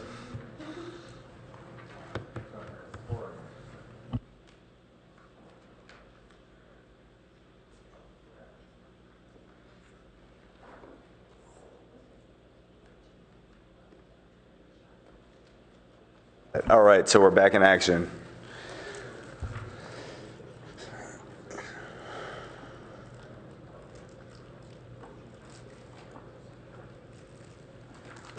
Thanks, Thank you Walter. very much. So the first thing I would like to do is really have a more detailed discussion about the budget stabilization reserve and tying this in with the chronological development as it happens as we get more information, as more information is available to us. So we're starting discussion February 2014, where we were at the time, and we'll reflect back on that and then move forward where we are today. So what I have here is when we start developing the budget, we obviously start doing this in December. We actually start doing this in fall already, but in December, we ask departments to submit proposals to us. We vet those through. We have meetings in February with them. And then in end of February, pretty much, we meet, so we package the budget. It has to be balanced, so close to being balanced, and then we present it to the city manager for further discussion with the department heads. So at the time when we did this, we estimated that the ending fund balance of the BSR would be $31.5 million. Above than it was already, because we saw already slightly increase in revenues.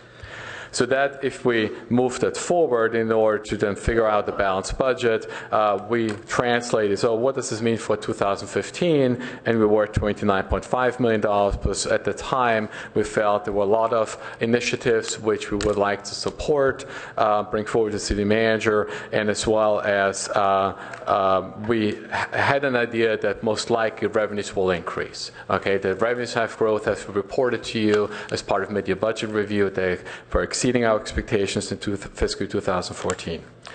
Then as part of that, we then had the mid-year budget review, so we looked at those numbers, and this was now, mid-year budget review happens effective end of calendar year 2013, so we have 6 months of data.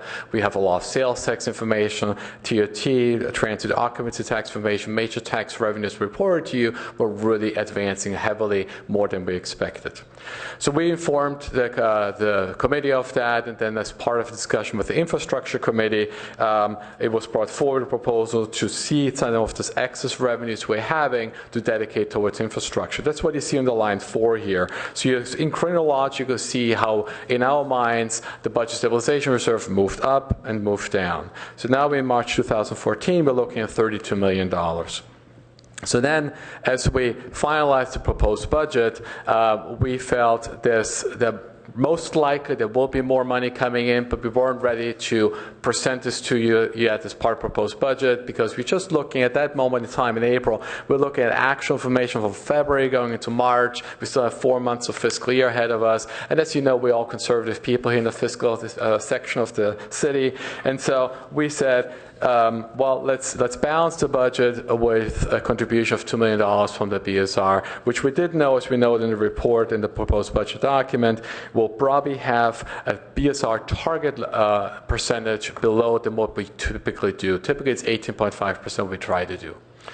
So as we looked at the numbers in the last 2 weeks, we worked with the Treasury Department. We analyzed charges and fees and services, which we talked about today. And obviously what we also do is we look at expenditure savings. We had vacancies throughout the organizations which occurred. We had retirements, with people leaving to other cities.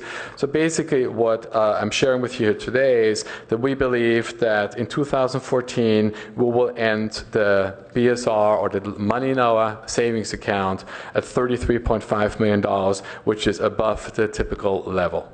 So the ending balance projected obviously becomes the beginning balance of fiscal 2015.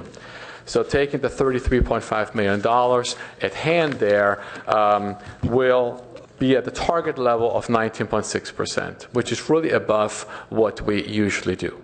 We usually have a target level of 18.5 or so. So what we are trying to explain to you here today is that we believe that we can balance the budget with one-time funds carried forward for one-time expenditures, lining those up, and still achieve a BSR, budget stabilization reserve, target level of about 18.5%. Thank you, Walter. So I really always appreciate that folks in budget and finance are very linear. It's really important. But let me just sort of, you're going to muck it up, aren't you? More in terms of a story. Okay, when we were developing the budget and seeing the needs that we had, I was sort of forced into a position of recommending a budget that at that time had to say we're going to take $2 million out of reserves in order to balance the budget. As we have now worked through the year end, and as we can look at revenues on a going forward basis, essentially the net part of this story is actually saying we're not going to have to take from reserves in order to balance the budget as I propose it and as you're basically looking at it right now. We end up pretty much with the same 18.5% reserve, and you can see the thought that we were going to have a $29.5 million BSR when I proposed the budget, because we were going to need to draw down. When we proposed the budget, we now are able to predict that we're going to be at the 31.5. So the idea of needing to take from reserves isn't necessary. And if you think about the fact that we've already, in a sense, the council has already planned through the infrastructure committee, and then ultimately I think the plan that will be considered and adopted by the council is to take $4 million and put that in the towards infrastructure already.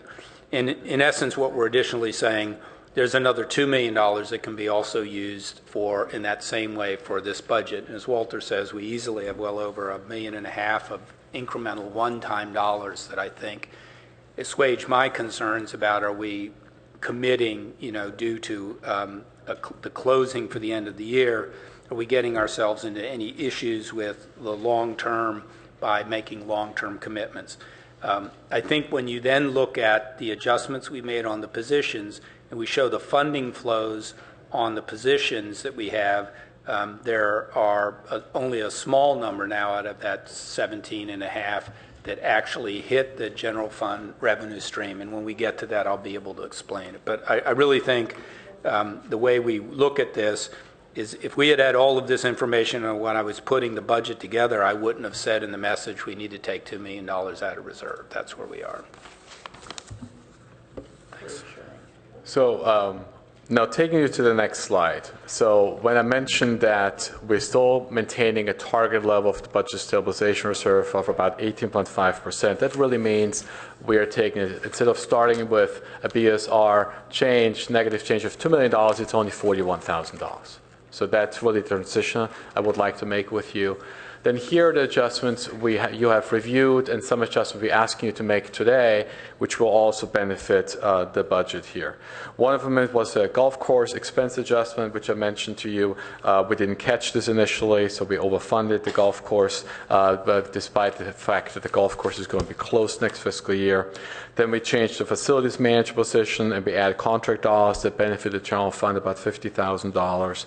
And then we have other actions in front of you today. One is the Human Services Resource Allocation Process funding of $31,000. We have to change in the PSO funding, People Strategy Operation, which is a slight benefit for the general fund of $8,000. So basically, at the bottom line here, we are contributing now back to the budget stabilization reserve about $337,000. So it's the next slide. We want to bring you back. Can I do this? Yeah, go ahead. Thanks. This slide is on page 4, and this really gets to the request that you guys, that the committee had asked. Could we bring back a review of the positions in the budget? You said, well, 17 positions are a lot of positions, and coupled with the fact that we were talking about drawing down the reserve. So I've tried to answer the question of we're not needing to do that. But that still leaves the question of why 17.45 positions. And I want to take you through a way to think about these. And first of all, when we were going through the budget, some of the considerations we were making were to what extent are these positions necessary because of critical council priority and the demands of the environment we're in right now. So as it relates to a lot of the transportation and parking and land use issues, for example. Secondly, to what extent are these positions that are connected to an enhancement of services? The third, to what extent are these positions that are necessary for stronger administrative support or operational oversight? And in one case, we have one half a position that's really specifically related to a regulatory requirement that we need to add. So if you look at page 4, first of all, out of the 17.45 positions that we have, first of all, some of these I had already had planned, but as the budget staff was putting the budget together, they were really sort of forced by the time frame to count them as full FTEs. And then after the committee's recommendation, I went back and I met with every department. I went through all of these positions, and we made an adjustment or so in here. So we're, first of all, reducing 3 positions out of the 17.45, or we're being explicit about them, and they've already been called out, but I'll repeat them. There's a senior management analyst that was in HR and people strategy and operations that is being removed as a full-time FTE, and we're putting some contract dollars in to bring consulting assistants in to deal with that work. The second is a management analyst. This was a position in the Office of Sustainability that is a 1-year pilot program that is designed to only continue if it brings in offsetting revenues. But even at that, we're setting it up as a contract position without the overhead of the benefit costs that go with that. And lastly, there was a facility. Jim, I'm sorry. That was, what department was that, the second one? Management analyst, the office, sustainability office. Okay, thank you. Yes. And the third one was this facility manager that was in Public Works to provide greater facility support. And in meeting with Mike, we offered up the fact and said, you know what, we'd be better served to convert this to some contract dollars and have a detailed facility analysis done about really what our real needs are and how best we can meet them. It's somewhat akin to what we did with vehicle maintenance. So we've eliminated, first of all, 3 positions just completely out of that. So that takes us down to 14.45 that are still included in the budget. So the next group, though, are 5.5 of these positions that are non-general fund. They're in the enterprise fund. And there is a metering technician in utilities. A lot of this connected to the smart metering program. A principal management analyst also supporting some of the work related to that, but also dealing with I think the importance of having more analytical and staff capacity in utilities related to both the internal. We've got a full-time auditor in the audit department in the city auditor's office assigned to utilities, and we have significant outside federal and other agency regulatory audits going on all of the time, and we've got to have good capacity to make sure we can address those. And then a safety officer really dealing with, again, stronger operational support in the utilities department. And then we have I'm going to jump over to the half-time laboratory technician. That is in Regional Wastewater Quality Control Plan, and that's specifically due to some specific regulatory requirements that we've got to be able to have staffing capacity we don't have right now to be able to meet those.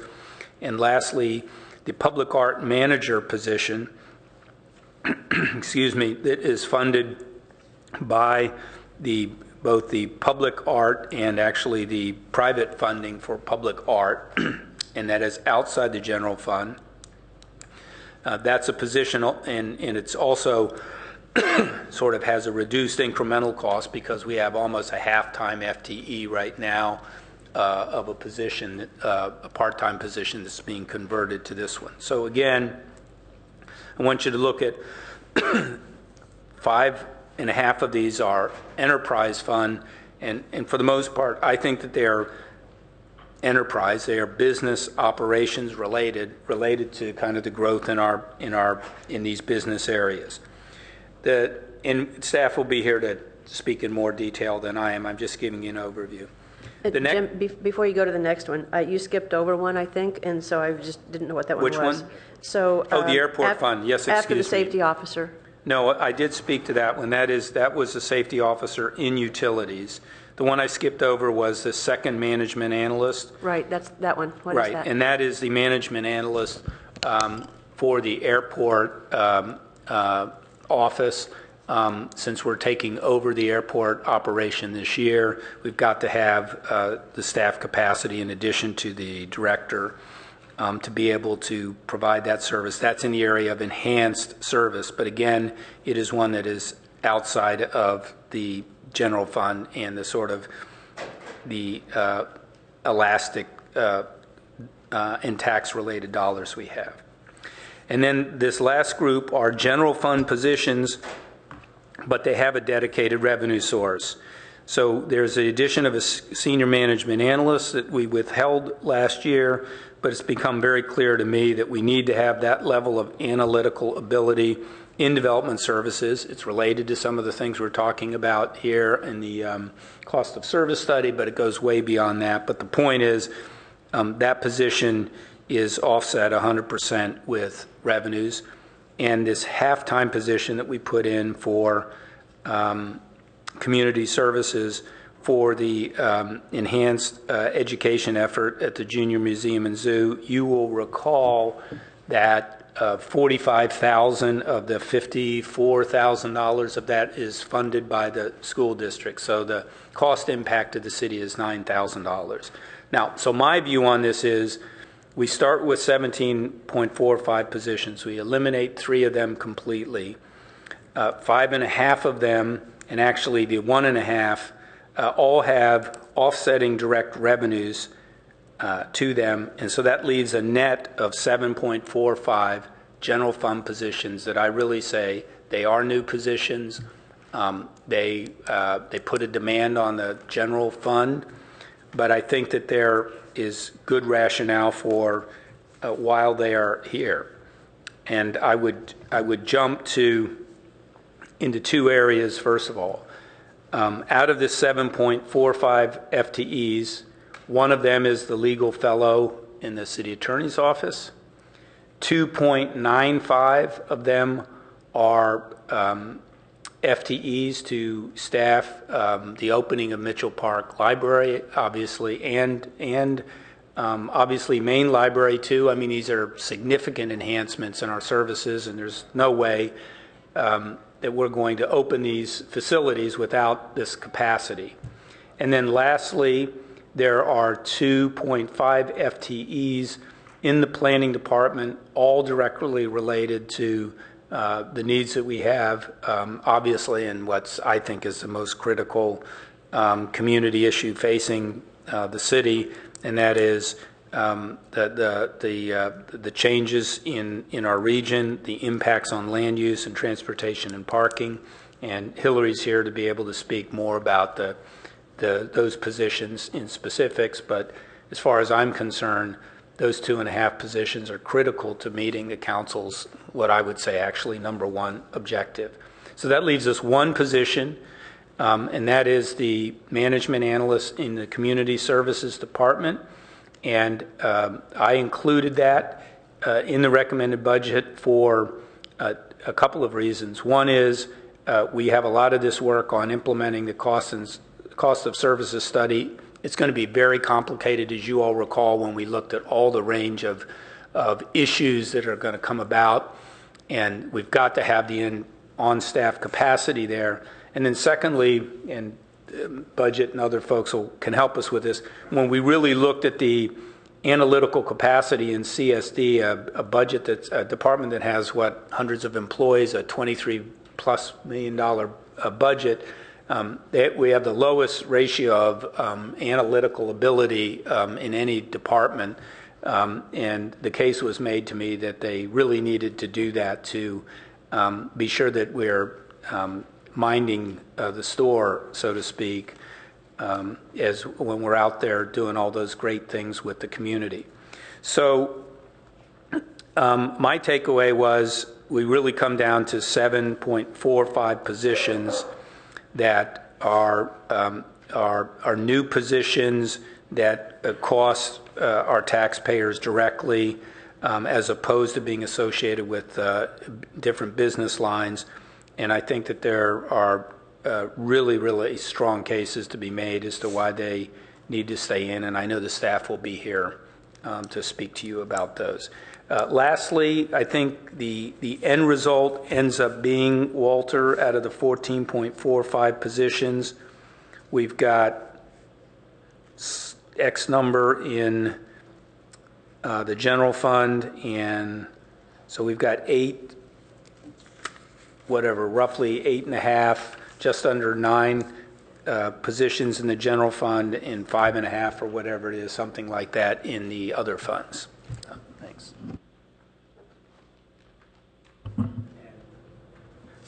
I think we're done with that. And I don't know if you want to just run through these other things and then be able to loop back on these. You have one more page. That's I think this slide really is towards the end. I think we should open up for questions for the committee. These are the recommended actions which we ask you to approve in addition to the budget today. And I mentioned those before. I'd be happy to speak to those as well. Great, thank you.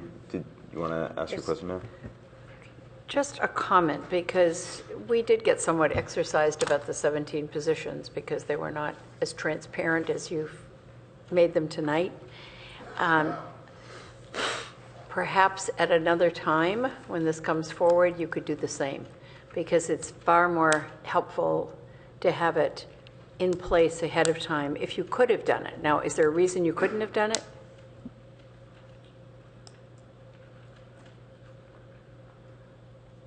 So perhaps then, and rather than you're having to answer that question. Palo said we've done it in the past, we just didn't do it this time. Perfect. I'm getting slower as I get older. So if it will work in the future, I think it really helps now, so that otherwise we're just throwing numbers around rather than having that good explanation and the transparency that you provided tonight. And I also want to say thank you, Karen, for allowing 3 people to go home. All right. Another one?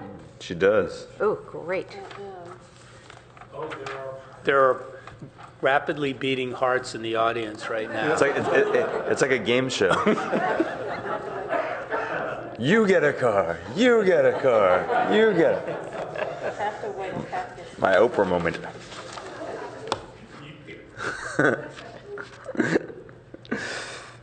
You want to wait till Pat gets back? Yeah, I have to wait till Pat gets back. Okay, do you have any comments that you want to make before Pat gets back? Pat's back. Pat's back. We missed you. So I'm going to move approval of this People Strategy and Operations Department budget for fiscal year 2015. As you do this, just call out the page. And It is you're on the on- wrap-up for tonight? It's on page 8. It is the second underscored motion that is there. I have looked at that one before, and I would second that. We have a motion and I a will second. speak to it. And the reason is because of the change that's been made, because I made this argument when this came to us before, and I very much want to appreciate and acknowledge the change, that it seemed to me at the time that the position that was being requested was a contract position, not a full-time ongoing position with all that entails. So with that change, I'm happy to support that budget. Yes, I don't need to speak to the second. Okay, Pat, would you like to speak to that? We're approving the People Strategy and Operations Department budget.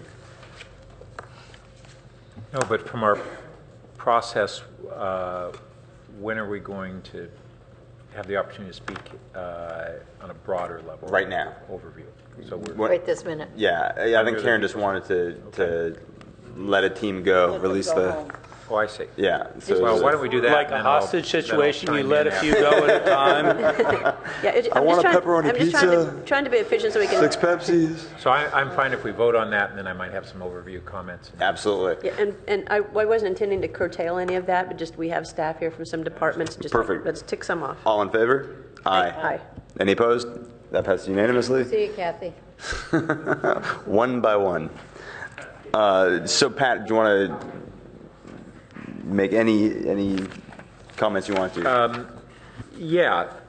First, I'm really glad to see that we essentially are having a balanced budget, even with certain one-time expenses. So if we view some of those as one-time, then on the ongoing basis, we have a surplus. And that's a lot better. We're in a strong economic period, and I think it's important that we put budgets in place that stay within our current revenues and even have surpluses outside of one-time expenses. Second, the summary on page 4 of the various positions I also thought was very helpful. And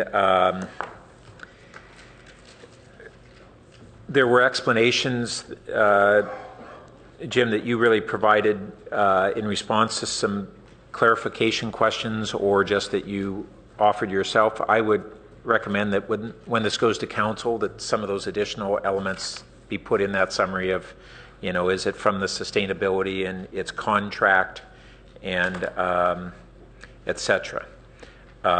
Because I think that kind of summary lays it out for everybody. And I'm really glad that we've worked on these positions and we have far fewer that are either that are permanent and fewer yet that are coming out of ongoing general fund expenditures without an offsetting revenue stream.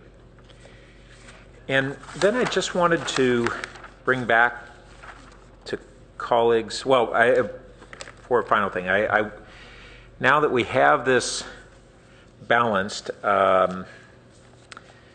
under the shuttle program, the change that's in our report is that it's now being talked about as a shuttle service reserve fund as opposed to a budgeted amount for the shuttle service for the year. And I guess I'm okay with doing that.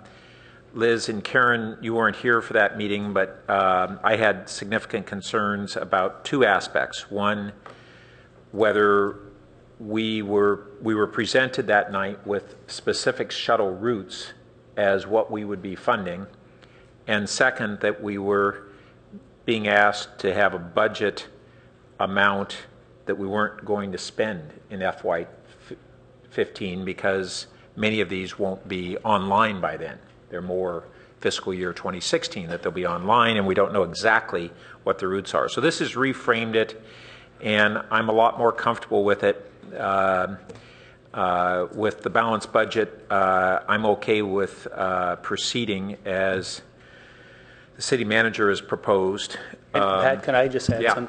So we also, this was designed to be responsive to another concern that you'd articulated, that we were putting all this money in the departmental budget itself. So we were careful to really try to, at this point, only allocate the specific dollars for the Crosstown and Embarcadero route and put that in the department, and all of it stays outside and it has to come back to the council.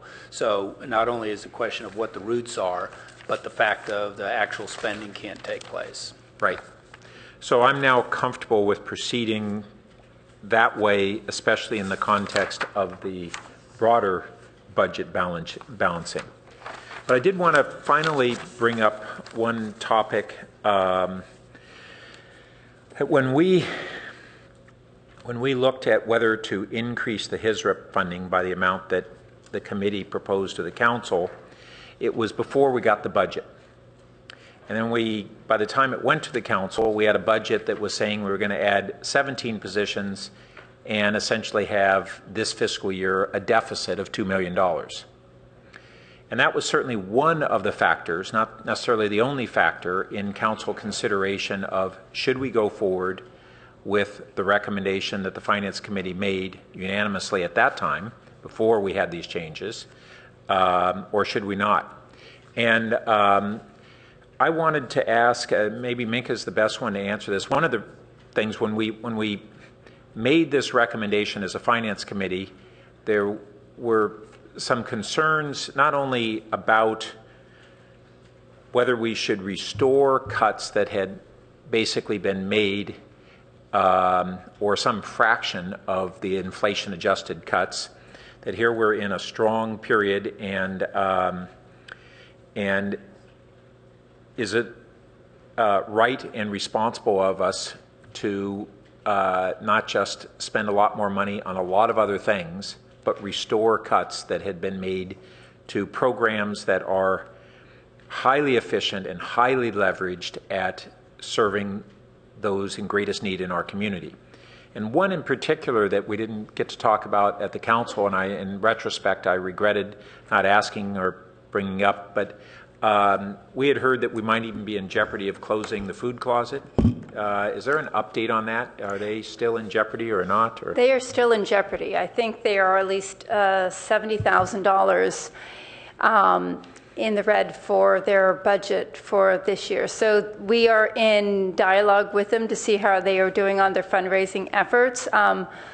And with the current additional allocation that the Finance Committee or the Council approved, that will be, possibly one of the agencies considered by the Human Relations Commission. That discussion has not come to them yet. That's coming to them at their next meeting. But they are looking at the guidelines that you gave them as far as which agency should get additional funds, and that's critical and urgent needs, and that are gaps now, and that gaps that weren't able to be filled when the original HISRAP contracts were signed. But they are struggling, and we are in dialogue with them. So thank you very much.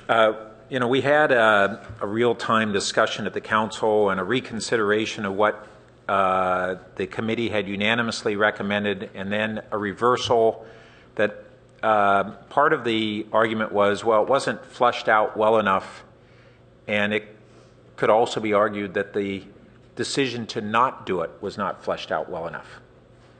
And so I would like to toss back to my colleagues, taking this moment when we've seen the context of the entire budget, understood maybe a bit more about both the general needs and certain specific needs that are really significant. And these dollars that are spent there are very well leveraged. These agencies work on lean budgets and leverage our resources for other resources from other entities, private and public. And I think we should take another look at it, whether it is the full amount that the committee originally proposed to council, or some portion of that above what the council approved a few weeks ago. We do have the resources now. I remember Councilmember Niss had cited at the council meeting that one of the things that changed her thinking was seeing the budget and the issues that I raised about the position increases and the apparent deficit for this year. Those things have changed now. So I want to toss that back to the committee. I think it's probably one of the few things of substance that we may still have to really discuss tonight.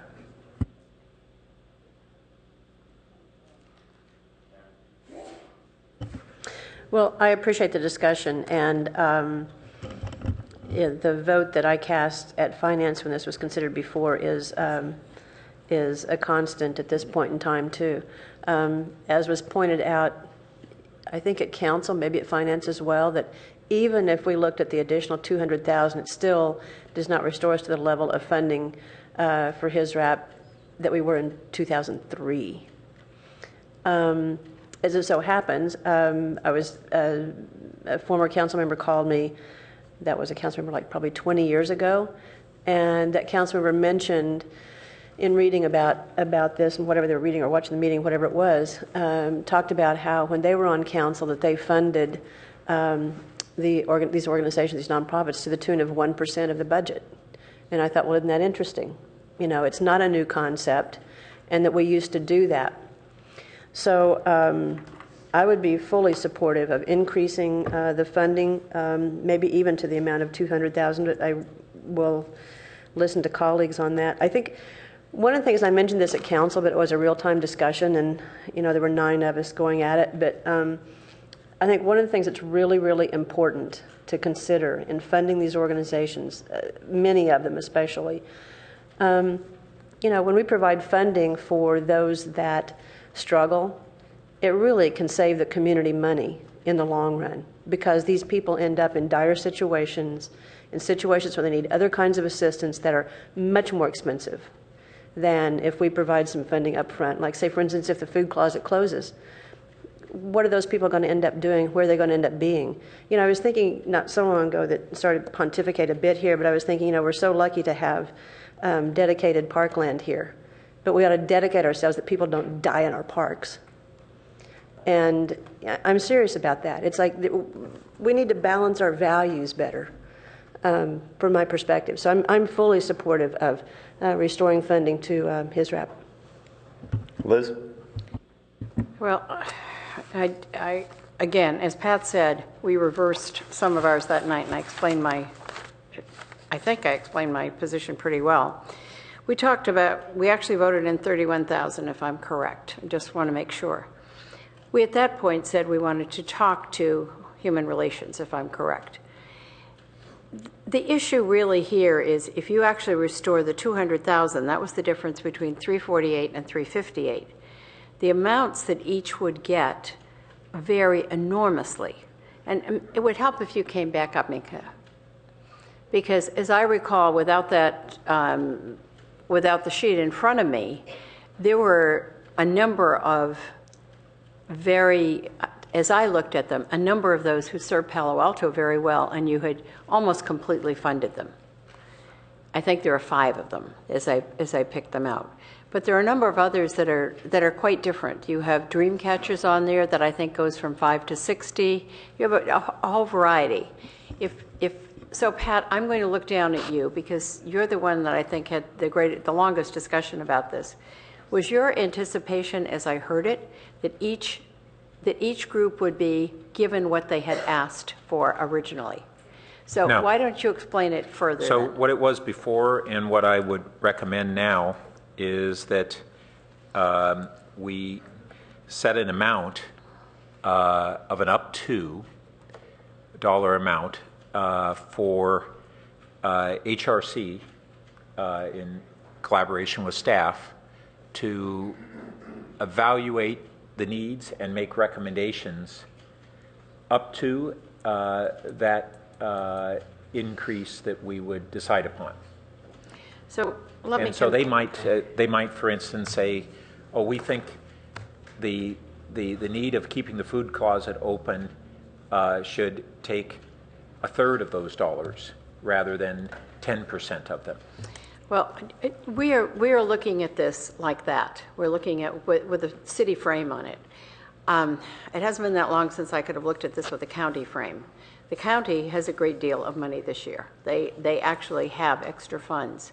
I think because this is a regional facility. This is not a city facility. This is funded, as you know, but it's run by Envision on one side and by the Housing Authority on the other side. The food closet there was a commitment when this first began to fund that primarily through county money or through outside money. Right. When I had a quick conversation with Mila Zelka, their community affairs person, they are not receiving any county funds for the food bank. So so that is not. Why are they not? I can't speak to that, but she just commented to me after the last council meeting that the thought that some of these organizations, especially hers, was getting a great deal of county money to run their programs was not the case, and they were not receiving county money. I can't speak as to why. That would be a question for her. I would have to have some more background on where this is coming from. Yes, it's a very good deed to do this. But that's the reason why I would not attempt tonight to determine exactly where those dollars would go. It's an up to amount to allow staff and the HRC to vet this. So I'm not recommending that we tonight say these dollars go to this agency. That's you asked, and I clarified that. That puts us in a very odd position, though. We've already voted the 31, and we used the formula that Mark had come up with, which was one, CPI. I don't want to put words in your mouth, but it was around 2.5. 2.6. Thank you. And I think that heads us in a very different direction than if we are going to say, we will try to save the food closet, which is 70,000 down. But So that's the point. I'd like to interrupt for 1 second. So I'm perfectly happy to have this conversation tonight, but I wonder if, going along with Karen's efforts earlier, if we're in agreement on all of the other departments, let's maybe vote on all of those. This might be a longer discussion, that I don't know if all the staff here needs to be here for this discussion. I'm okay with that. And while as we kind of sign off this discussion for the moment so that we can wrap up the other things, I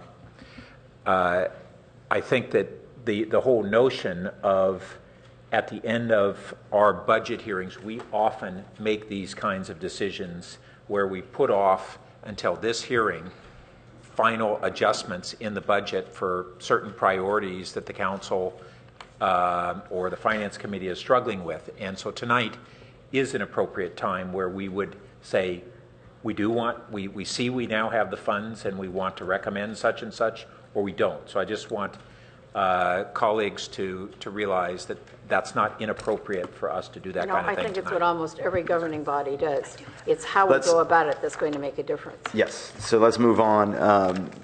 Remind me, Minka, are you the Community Services Department? Community Services, yeah. Well, you could still approve all of the rest of it if you Exactly. needed. We had this issue. Yeah. So let's quickly see if colleagues want to make comments to other departments. Karen? I created a parking lot in the parking lot. Well, pulling into one of those stalls, I have a question under the land use analyst. And maybe Hillary would like to. Hillary, can you come up here? Hillary. So the question is this. We have approved contracts for a number of, I thought, land use analysts, environmental, EIR people, that sort of thing. So I guess I'm curious about this land use analyst as an ongoing position. What is that doing?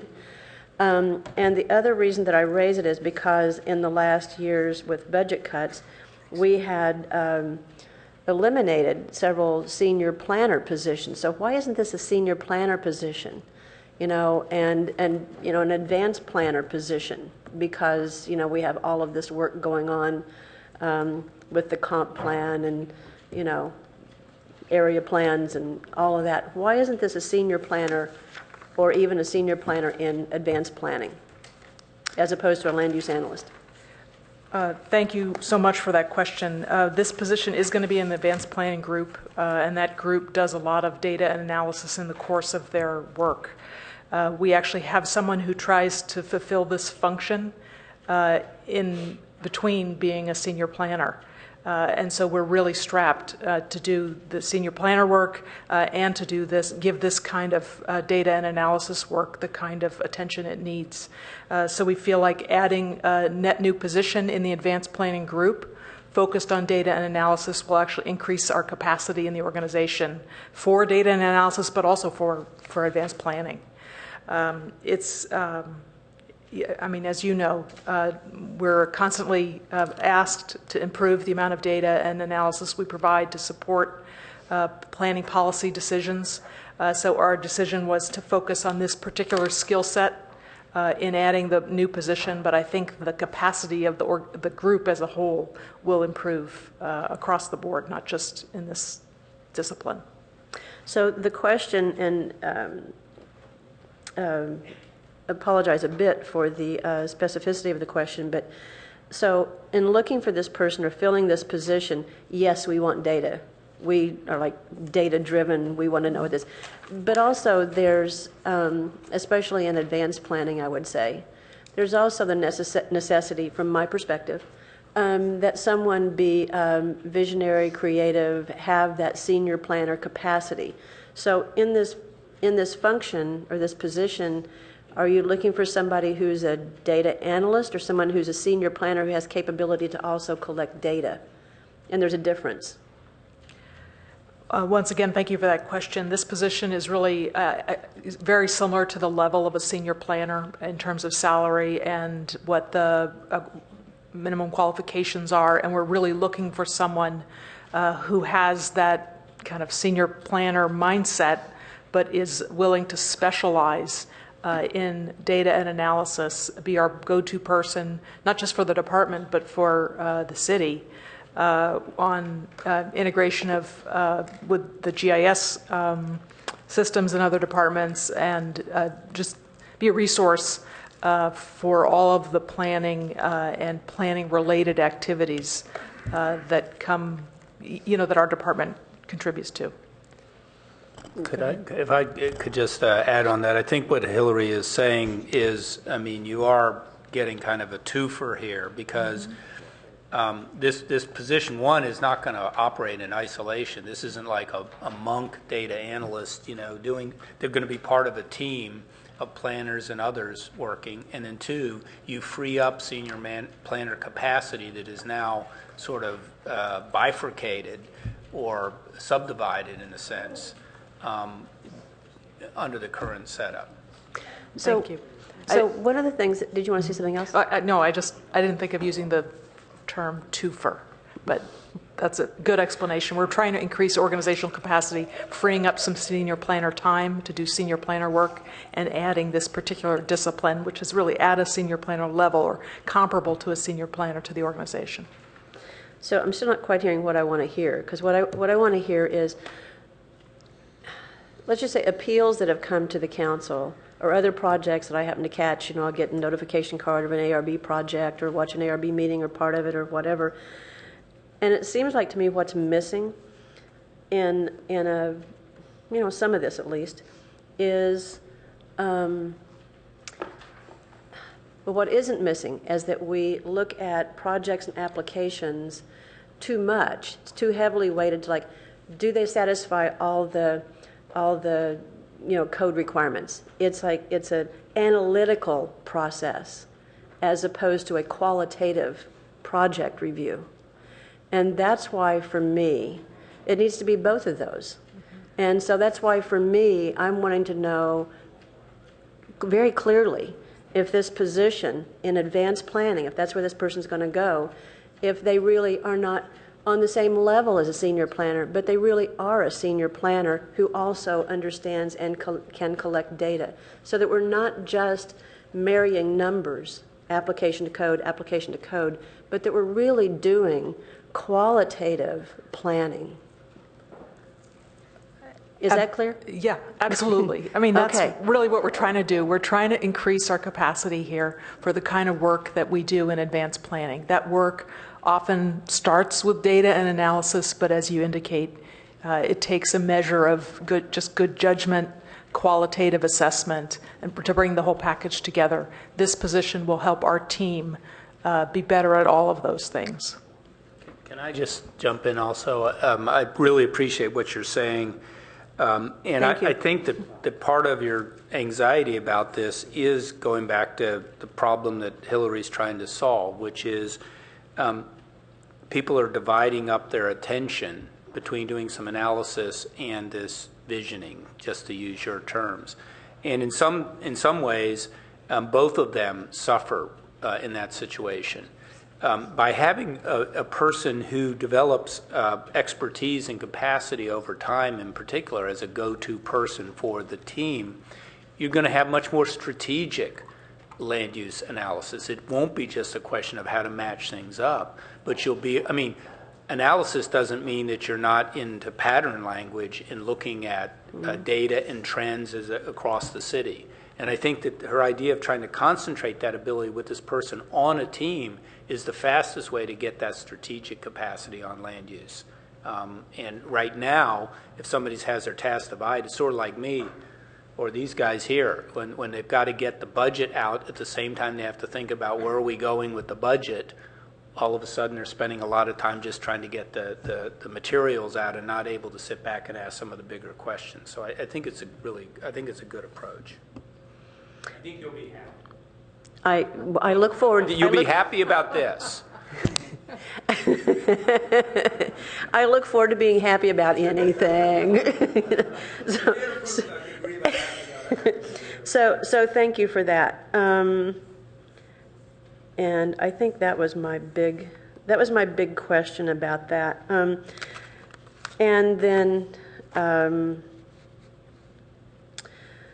so we have these budgets, and then there's the other question about creating an enterprise fund for the development center, which, by the way, I want to thank you so much, whoever did this, so much for how you... It's a good thing. It's a good Thank thing. you for doing this way, listing all these motions by department and what the prior actions had been. It is exceedingly helpful, and thank you. I bow down before you. It's that helpful.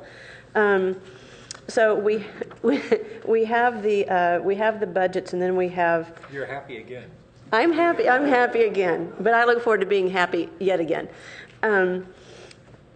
So we have the consideration also of creating an enterprise fund for development center, development services. And where and when is that being considered? Sure. The fiscal 2015 does not propose to actually create an enterprise fund for development services.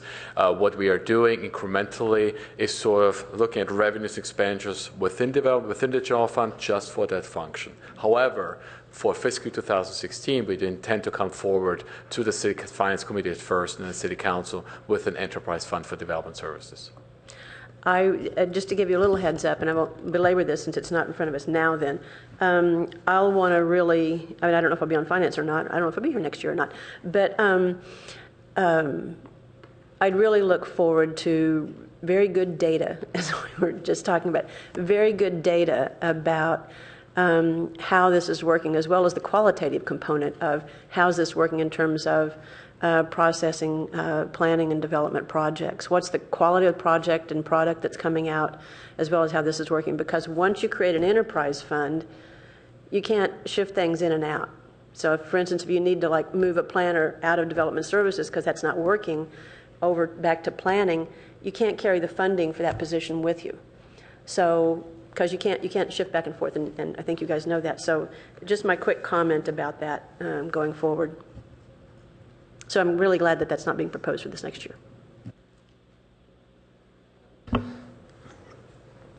For another comment? You have another comment? I thought you already made comments. More comments. Yeah. Go ahead, please. We're on to the whole thing. Please. I only have one concern, which you've heard before. But I can't see where the airport is going to really function as an enterprise fund for the next 2 years. I know you've all looked at it, you've studied it, you've had a consultant's report. For the life of me, I don't see how that's going to happen. So I'm just going to say it in public and out loud. I rather doubt that the airport will be an enterprise fund and self-sustaining before 2017, when you can negotiate with those who have the ties at the airport. So I'm not asking for an explanation. I know how you're going forward with it. Yet another management analyst, we had those. But if I hadn't been involved with that for so long, I might be far more sanguine, but I simply don't think it makes a whole lot of sense. I would let the option run out, but simply one person making that comment, and maybe I'll be proved wrong. Well, I might add, I'd be glad to be proved wrong. Is that unfortunately, we can establish an enterprise fund that loses money. I mean, that is possible to do that, and yeah, and appreciate the concern. I've had a lot of concern from the get-go on this, but we're going for it. Said so confidently. Do you have any other comments? No. So I think this was a good process, and I think we've come to a good outcome. I know we're only going to get 95% of the way there with this next motion, but I think the entire process will end up being a good one. It's good that a lot of questions were asked about the additional FTEs that are being proposed, and I think we've come to the right solution on those. Somebody in the community had kind of mentioned to me that we were having a hiring spree at City Hall, and I pushed back pretty strongly on that. The proposal to add 17.5 FTEs was 1.6% of city staff, and that's after city staff had been cut 7 or 8 or 9% from 5 years ago. The proposal now to add 14.5 FTEs is 1.3%. Anybody who thinks this is a hiring spree is delusional. And it's what a responsible city does. A responsible city, you guys were responsible when you cut your staff during bad times, when I was lucky enough not to have to be up here being a part of that conversation. And the proposal today is responsible in adding staff where necessary as activity has picked up, and doing so in a very deliberate manner. I'll commend everybody who was involved in the budget process. I think you guys have justified the decisions the suggestions you've made, and they've been vetted pretty heavily. So with that, I will move that we approve every budget except for community services. Can I do it that vaguely, or do I have to go through and list them all? You could even approve community services, I think, with the exception of the HISRAP funding issue. And community services with the exception of the HISRAP funding issue. And please make sure that all the recommendations in the place memos are included in the motion, as we also put them up right here for you on top of the slides. Great. And all the recommendations in the places memo that are on slide 5. Again, except for the HISRAP funding. Except for the HISRAP funding. Thank you. Which is up there. Thank you. Second? Second. I have no more comments. Do you have any comments? No, I don't. I would certainly say it has been explained very clearly. I'm glad you made the point about not being on a hiring spree, and I hope that is explained fully to the public, because as I say it, it's roughly 2/3 is included in inherently money from a department. But I do think we have to explain the others and why we have added to the staff this year. Yeah. But I'm also grateful that we're finally back on a stable economic ground. Karen? Yes, two things. Under community services, the management analyst, and it was helpful to hear that this is for the cost of services study. And then there was something else said about there's nobody else in a department of this many employees that is able to do what? Could you restate what your description was earlier? Sure, I can do that. Community services has a $23 million budget. It has about $5 million in revenue outside of golf revenues. So with golf revenues, which is about $1.7 million, you're getting close to the $7 million mark. The other thing which is very interesting about this department, it has it administers programs with about 14,000 enrollees. So that's your youth, your seniors, your adults who take sports classes, arts classes, and they all pay a fee. Now we have an automated system now, but there's also cash handling which happens. They have about $34,000 cash handling transactions. So what I'm trying to explain, and the contract is very interesting too, 200 contracts to administer, and they manage about 400 full-time, part-time, and seasonal employees. So it is right now this rests to one senior management analyst, and a lot of the administrative work is getting handled by other people who are not necessarily trained by that. So with bringing the additional capacity for management as well as the cost of service study, which we'll be able to do, I think this is a department which really is understaffed in this type of classifications. Let me add a couple more points. If you were to look and compare prior budgets, because I know you like to do your research, you will see that we flatten out the management group in this department. We collapse over the years, areas of responsibility, so more and more has landed on fewer managers. So they also need the support from this position. While we didn't put it on the chart because it's not in the 15 proposed budget yet, there's no reason why a portion or the whole position could not be included in the cost recovery level since it's servicing the program. But we don't want to get ahead of ourselves until we do the study. So that position itself could be fully funded. That's exactly where I was going with this, is cost recovery, and especially as the department administers several programs for the schools, it seems like that is an obvious place to get cost recovery on some of this. So I appreciate that explanation. I think that's it. Pat? All in favor? Aye. Aye. Any opposed? Passes unanimously. Thank you, everyone, for your time. Mr. Except Chairman, for Minka. I would You get like to stick around just a sort little. of, those who are here, thank all of the departments and all of their support staff who've worked through this budget process and everything. Great.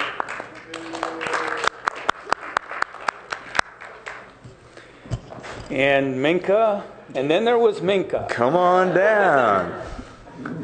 If the committee likes, we can give you the summary of the HISREP funding that's in the. You'll have it from a few weeks ago. Great. Thank you. This will facilitate discussion.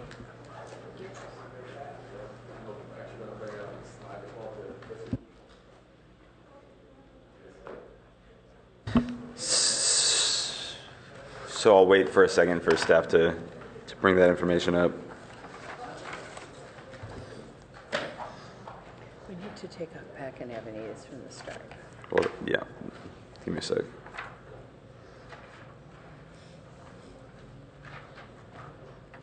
Yes, I don't know how we ended up with it.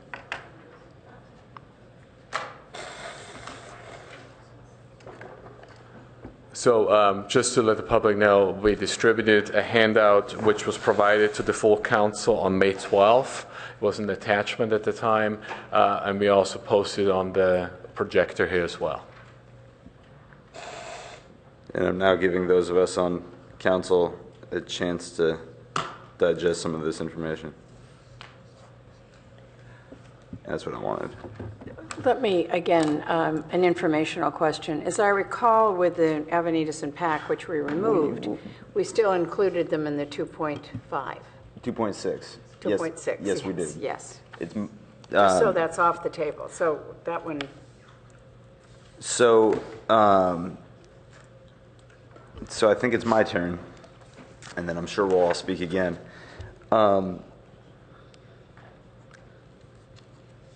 So I did vote for this issue at Finance Committee, and I voted against it at Council. And I did that because it was a bad process. And I think we came up with a bad decision. And after Finance Committee, once I had time to think about that, I became more and more uncomfortable with the decision that was made. The decision that was made was to increase the funding. We essentially looked at the sheet that we now have in front of us, which is very helpful, saw the delta between what the agency's request for funding was and what the fiscal year 2014 allocation was, and decided that that would be the amount. And it's because we were kind of grasping around looking for an amount, and that was the first one offered up. In addition, that was initially set as a ceiling. That was supposed to be the maximum amount that HRC would consider in deciding whether or not to add additional funding to agencies. And as the conversation unfolded at full council, it became clear to me that a lot of my colleagues really intended for that to be the amount, not for that to be a ceiling. And I said at Finance Committee, and I said at full committee, that wasn't something that I was comfortable with, that I thought that $200,000 was probably too much money. A lot of questions arise. Is that, we've since removed Avenidas and PAC from the HISRAP process, but the 31,650 or so that was added at council applied to all agencies. Go ahead. Correct, that all were eligible to be considered with the protocols that you gave for eligibility. Yes, and so it begs the question of if we were to increase it, and I'm not going to use the difference of 160 268,000, whatever. Let's just say full 200,000, including what was already approved. If we increased the funding 200,000, would that be broken up so that proportional amounts went to Avenidas and PAC or not? If so, all that really leaves for the 2-year agencies, as I'll call them, make up approximately 28%, I think, of the total, which leaves about $57,000, which in itself isn't even enough to fill Envision Shelter Network's gap on the food closet. Not to say that that's our goal in this process, but it's just important for us to be aware that if we were to give even $57,000 for the food closet, that would mean that we wouldn't be giving anything else to the 2-year contracts if we split off Avenidas and PAC's share. It also begs another question, which is Karen at Finance Committee brought up the idea of additional agencies to be funded and suggested one, and I'm sure there'll be others that will apply when they have the opportunity to do so. But if we're increasing the funding by $200,000 for existing agencies, does that leave money for additional agencies a year from now? Are we then going to cut funding from existing agencies to create that additional revenue? There are just a lot of questions that need to be considered and need to be discussed. Everything I'm bringing up right now is hypothetical, Minka. I'm not expecting an answer to it. And so, it's, and then a question, these ideas of 1% of the budget for his RAP and some of these discussions. Frankly, I've brought this up before and I'll bring it up again, and it's kind of counterintuitive for the chair of the Finance Committee, but I wonder how much of these are policy and services questions and how much of them are Finance Committee questions. I understand they involve dollars, as does practically everything we do, but the amount of money that we give to our, his RAP agencies, to me that just, and whether or not we create a policy of 1% for his RAP seems to me to be a policy, as much a policy and services discussion as it is a Finance Committee discussion, which makes me think that it probably should be a full City Council discussion, not a committee discussion. I was okay with increasing the 2.6% because, as Liz mentioned, that's the CPI increase, and a lot of contracts out there will have a CPI increase for following years. And right now we're in the middle of a 2-year contract process, and we just finished year 1 and we're moving into year 2. And so, conceptually for me, the idea of a CPI increase in year 2, that just makes sense. That's what a lot of other, you see that in a lot of contracts in other contexts. The idea of completely reevaluating, the situation, I'm not as comfortable with that. So I'm not prepared at this, and then we just had this conversation at the full City Council. So I'm not comfortable with the idea of raising it up to 200,000 again and sending that amount to the HRC for them to decide whether or not they want to allocate it all, and if so, to which agencies, especially considering the lack of guidance we're giving them in regards to whether PAC and Avenidas are to be considered, whether or not their percentage breakdown is locked in, or whether or not it's variable. And there was another question that I had, but I'll stick with those comments for now as to why I'm not comfortable with the idea of bringing back up the 200,000 that just got voted down at City Council. So let me ask a question. Go for it. So given that it seems as though we're on a two-process channel here. One, we have already taken this to the full City Council and it had a vote. So this is going to take reintroducing something that we have voted on already. The rest of the budget we haven't voted on before. It hasn't gone to the council. It's a completely separate item. So I see these as two separate items. Even though his rep is coming through us and went through the Finance Committee, it already has gone to council. So I'll look to whomever is process oriented on this, and that's probably you, Jim, without anybody else being here. Well, I think that I think you make a good point. I would also say, though, that, I mean, as you well know, obviously the council as a whole can always consider or take up anything that it wants to take up. One of the other process questions, not to jump ahead, it sounds like there could be a 2-2 vote here on the committee possibly as to how to proceed. And even separate from that, how do we typically handle sort of tie votes for an issue So coming while you're out of the thinking about committee? that, let me add to this, that even though, yes, very frequently in any group I've sat on, yes, they do bring up things that come in at the last minute, but there were not items that had been discussed before. This item has been thought about in finance, it came to the full council, it had a vote that night to go forward with the 31,000 or a little more. So that leaves us in an odd position. This isn't part of what the decision-making is that we're doing tonight. This is another item that has already come to the full council. So whether that takes a motion of reconsidering at the next council or not, I don't have my parliamentary rules right in front of me, but it would seem as though it takes a reconsideration and a vote to reconsider. Well, did you want to say something? So I'm talking process and so forth, which is a different story than talking about the amount of money. The thing on the 2-2 vote, because it deals with one question: to what extent does something just sort of end here at the committee and it's all just happens at the council, versus does something happen here at the committee that then influences the council? Right. So what we do is we notate any 2-2 votes on items, and previously what's happened, then at the council level, it can be discussed again and brought up as a council as a whole. That's something that did not receive a yes or a no.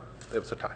So then I think that being the case, we're going to ultimately probably have to resolve this at the council, and we'll have the city attorney there to help us, I guess, if there's a question. But it does seem to me that there are two possibilities. One is,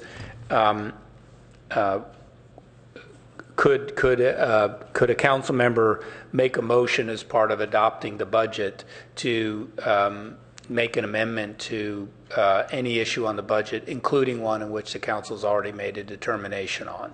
That would be, and the city attorney could say, yes, that could be allowed. Or secondly, it could be an issue of reconsideration, and then our rules relating to reconsideration would have to kick in, which I think you guys probably know this better than I do because you're paying more attention to it than I am. It's really, when you're in that mode, it's really not my issue per se. But often, very times, right, it has to be somebody who's on the prevailing side who has to be willing to make the motion for reconsideration, I think. It seems to me that those are the two possibilities going forward. I don't think categorically we could say this obviously could not be taken up at the council again.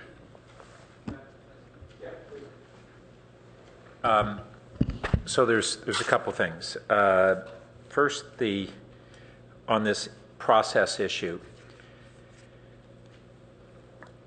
as I mentioned earlier, we had a discussion at council around a different context that has changed. So, if we could have had staff come and said there's a $20 million deficit and this wouldn't have made it to first base. But we had a different proposal. We considered it and supported it unanimously as a finance committee before we got the budget that showed tentatively that we had more budgetary problems than we now are seeing. But we went to council based on that tentative budget that showed a problem. So the conditions have changed.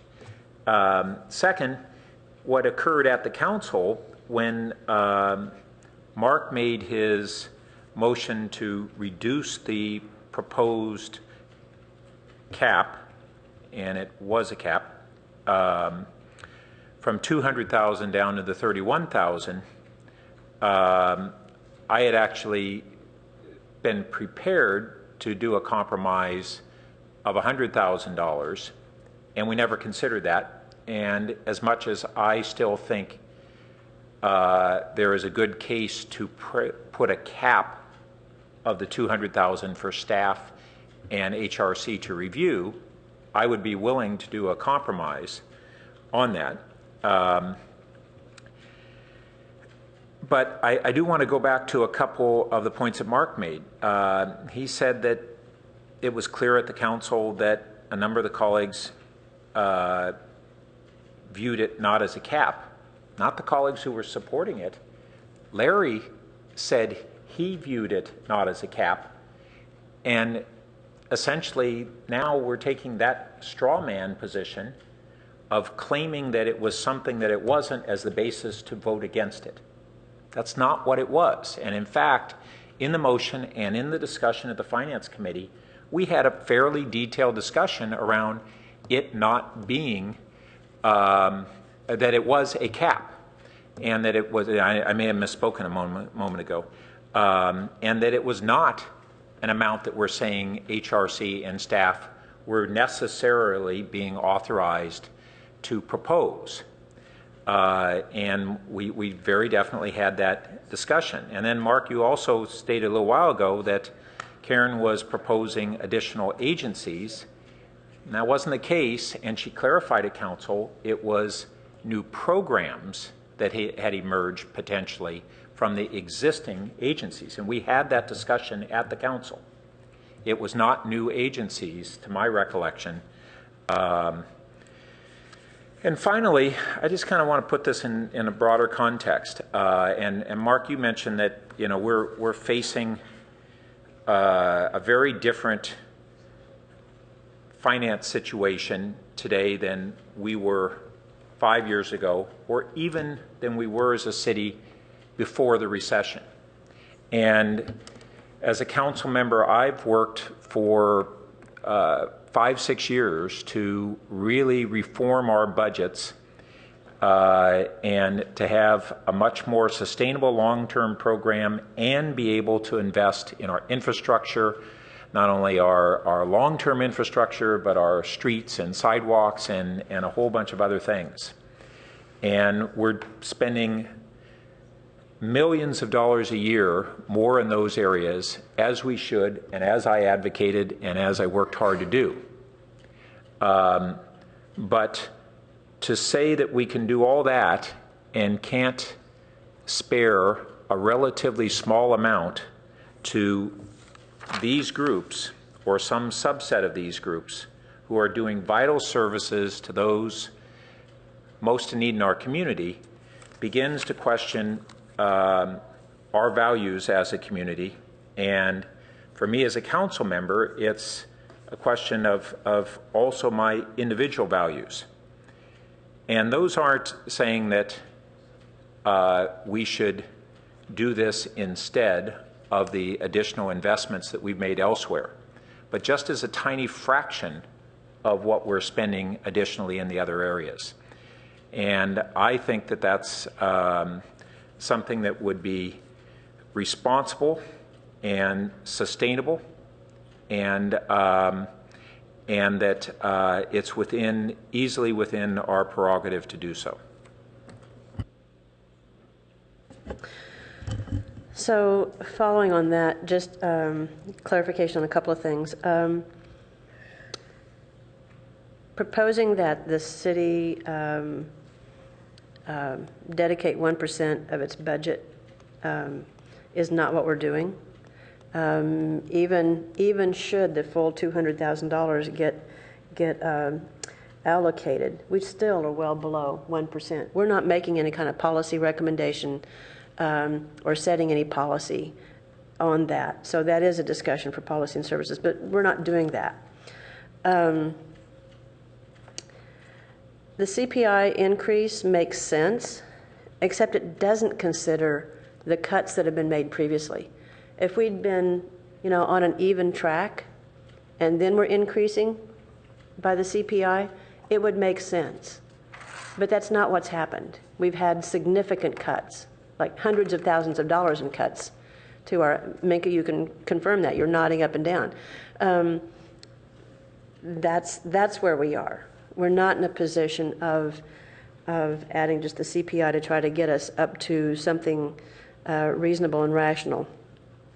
There are lots of questions that were raised, and they're good questions. We don't have to answer all of those now. We're not looking to solve all of this. We're not looking to set a number of different policies tonight with a recommendation to council about this year's HISRAP funding. What we're looking to do is try, at least a couple of us are trying to do, is look at how we can restore some of the funding that's been taken away in the past, so that we can be a community that helps to take care of those who have less. And nonprofits, any nonprofit, looks to a variety of sources for funding. That's not only common, it's probably universal, that nonprofits look for a variety of sources. And seriously, respectfully, as to the county funding some of these organizations, I'm sure they do. I'm disappointed to hear that they aren't funding the food closet this year, at least. But even if, somebody is funding, X organization, if they're in need, how do we say, oh, no, not us? These are people who are in our community. They are our responsibility. If you're in our community, look at what some of these are. It's like healthcare for low-income and homeless Palo Alto residents, hot meals for the elderly, Opportunity Center, Downtown Streets Team. These organizations keep people going, and some of them help people get off the streets so we don't have people dying in our parks.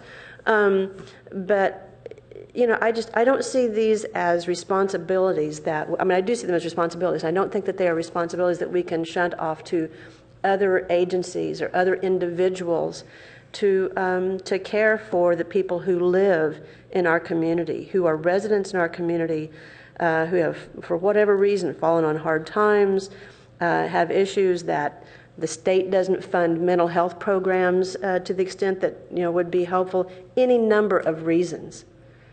But I said at the council, I found the conversation frustrating and even embarrassing, and I find it still frustrating. I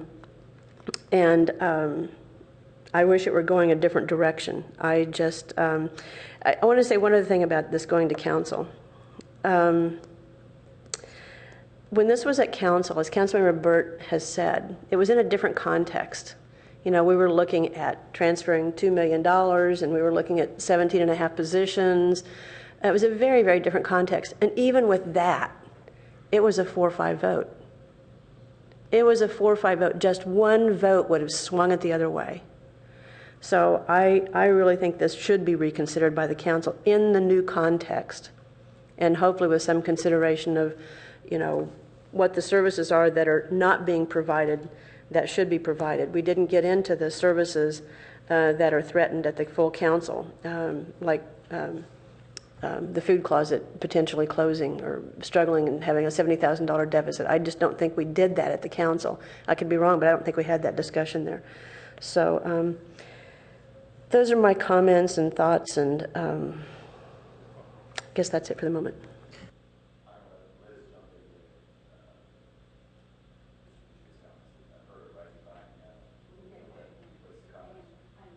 A little trouble. We're having a general discussion without a motion on the floor, though. I'm not sure if there is a motion, what the motion is going to be, so that I can speak to it or against it or whatever it may be.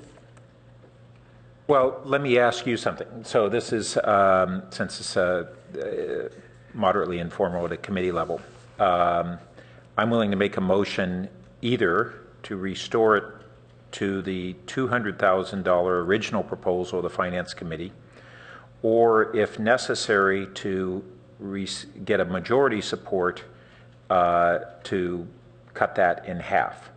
And so until I have more information on this, I'm not prepared to go in either direction. We have made a decision at council, and we made it for a reason. Well, we made it for reasons that have changed. I don't think those were the reasons. Well, they were stated. So do you want to make comments, or do you want to? Done being informal? Yeah, I'm done being informal. I'd rather get a motion out before we Otherwise, we're having a discussion. Okay. Okay, I'll make a motion then. I move that we return to council for full council consideration the potential for restoration of up to $200,000 in his RAP funding to be allocated as HRC, to go to HRC for their recommendations on allocation for most need demonstrated and brought forward. And that $200,000 is an up to, it is not a to be spent. I'll second that. Would you like to speak to your motion? I think I have. I think I have. Pat, would you like to speak to your second? Yeah, I just hope that I'm not going to hear colleagues take straw man positions. Those are not fair. So now I'll make my comments, so, which are that I disagree 100% with this idea that it was a straw man position, and I encourage Pat to go back and watch the tape. I might not be referring to my colleagues on the Finance Committee, but I think he'll find that colleagues on the City Council made comments that made it very clear that they were more than comfortable with $200,000 or more. I think one of them might have said being spent, being added to the his RAP budget, and that's what I was referring to. And so that's all I'll say about that item. In this discussion of new agencies versus new programs, I agree 100% that the motion did not say anything about new programs. What I said in my comments and what I was alluding to was Karen's mention at Finance Committee of a new program that could be funded. And my question was, my hypothetical question was that if we give $200,000 that all go to existing HISRAP agencies, what happens next year when we solicit new applications for new funding? And let's say we increase the HISRAP budget again a little bit. I'm assuming we're not going to increase it $200,000 2 years in a row. That doesn't leave a lot of money for new agencies, and do we cut agencies, increase funding? These are just questions that come up questions that I would have. I'm going to oppose the motion. Let me speak to a couple other things. First I'm going to say I'm going to oppose the motion. I'm not opposed to the possibility of increasing funding at council. I think it should be a council discussion, and I have a lot of questions. Questions that hopefully staff, when is this coming back to council? It would be June 9th for the opening of the budget hearing, Okay. And then we have the 16th for the final decision on the budget. So I don't know if council can... Well, the council can take action at either of those two evenings, the 9th or the 16th. So to the extent staff can, in the interim, I'd love to get a comprehensive understanding of all of the money that we give to human services efforts. Because this idea that other city councils give 1% of their budget to human, whether they call it HISRAP also or human services efforts, I know we're giving $125,000 for housing for the homeless, which I supported and I think is fantastic. I'm sure there are other dollars that we give to similar efforts that don't fall under HISRAP, but that do fall under human services type programs. And maybe I'm wrong, and I don't know if Minka has an answer off the top of her head. I would say that HISRAP, the only other contractor that we have in human services would be Project Sentinel, which does the mediation program. So yes, we have the $250,000 that you've allocated for the case management for the homeless program. We have the CDBG funding, which goes to nonprofits in the community. And there are some nonprofits that have contracts with the city. For instance, Downtown Streets team has several contracts with the city. And then Project Safety Net, I don't know if that Project Safety Net, would but apply. that's not technically, that's not a nonprofit, it's a coalition, so. Indeed, but that goes towards, I agree completely with Pat and Karen's comments. If you could count that money going towards human needs in the community. All I'm trying to say is it's not that simple, and it's not as simple as this, and we don't know what other cities considered when they claimed that they gave 1% of their budget to human services. And so, look, I think that all of the agencies on here do incredible work. And I'm not opposed to methodically and intentionally increasing the funding for them, but I want a lot more information in front of me before I make those decisions, and that's information that I don't have right now. So to the extent that we can get a little more information from staff before it comes back to council, I would appreciate that. That would help me in really understanding the entire situation before I make a decision.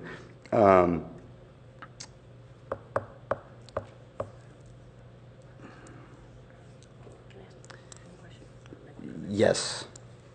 Okay, so it's mostly going to be a question for Minka, or ability to make a comment for Minka, but the question, and just hopefully this will help in an understanding too, and you'll correct me if I'm wrong, but what happens next year? It's, what we have is we have an HRC that's established to look at the HISRAP funding. That's one of the primary goals and responsibilities of the HRC. So unless we're going to gut them of that responsibility and take all of that away, we need to hold them, in this position of authority to look at these organizations. And what happens, as has happened in the past, is some of the organizations that used to be on this list aren't on the list anymore because some of the organizations turned out to be having greater needs, or new organizations would emerge that, I think we ought to put our priorities there. So they get evaluated every year or every 2 years. They get evaluated every 2 years. It's mostly the case that if a status quo budget and a new agency presents a need that the HRC feels is compelling enough to want to fund, that existing agencies get a decrease in funding. Not in my tenure have I heard that an agency has totally been excluded from HISRAP that was currently receiving funding. So I could, do a many-year study on that, but sometimes agencies either turned in an application late, or, for instance, the grants that they were receiving were so small that they decided not to apply. That was the situation with Second Harvest Food Bank a couple of years ago. The administrative paperwork was too much, and they just stopped asking all cities for money because the paperwork was too much. So it's mostly an issue of offering less and adding a new agency. That's how the process that's usually been followed. And that's what we did last time when we added the 2 new agencies. So they get evaluated regularly? They get evaluated every 2 years. by a committee every time. Yeah, absolutely. So the comment that I'd forgotten for a second was, this issue, which is a very serious issue, of does this 100,000, 200,000, whatever, include Avenidas and PAC, and what percentage do they get? That's, I know that there was, there have been controversies about that in the past at council, and it's something that we'll have to talk about if this gets brought up on June 9th or 16th.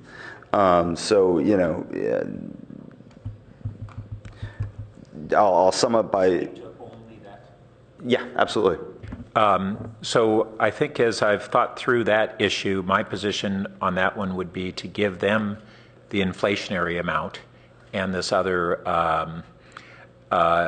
if we at council have an increase in funding, it would be for HRC and staff to make recommendations within specific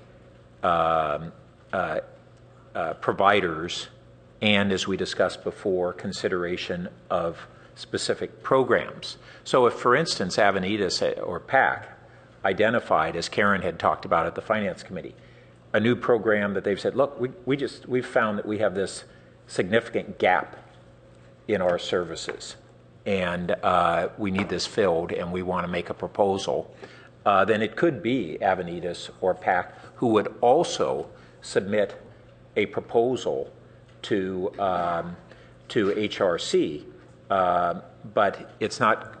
I would not support that they just get a pro rata share of whatever amount we may increase. I'd be fine with them getting the inflationary amount, because I think all the agencies should at least not have a further deterioration in their funding as a result of inflation. So that's my thought on that subset. And that's helpful. It's those kind of conversations that'll be very helpful. So I guess I'll sum up by saying, I'm not opposed to the idea of increasing funding. I just want a lot more information before, and I feel a lot more comfortable about having that conversation at full council. With that, I haven't spoken to the motion. You haven't spoken to the motion, please.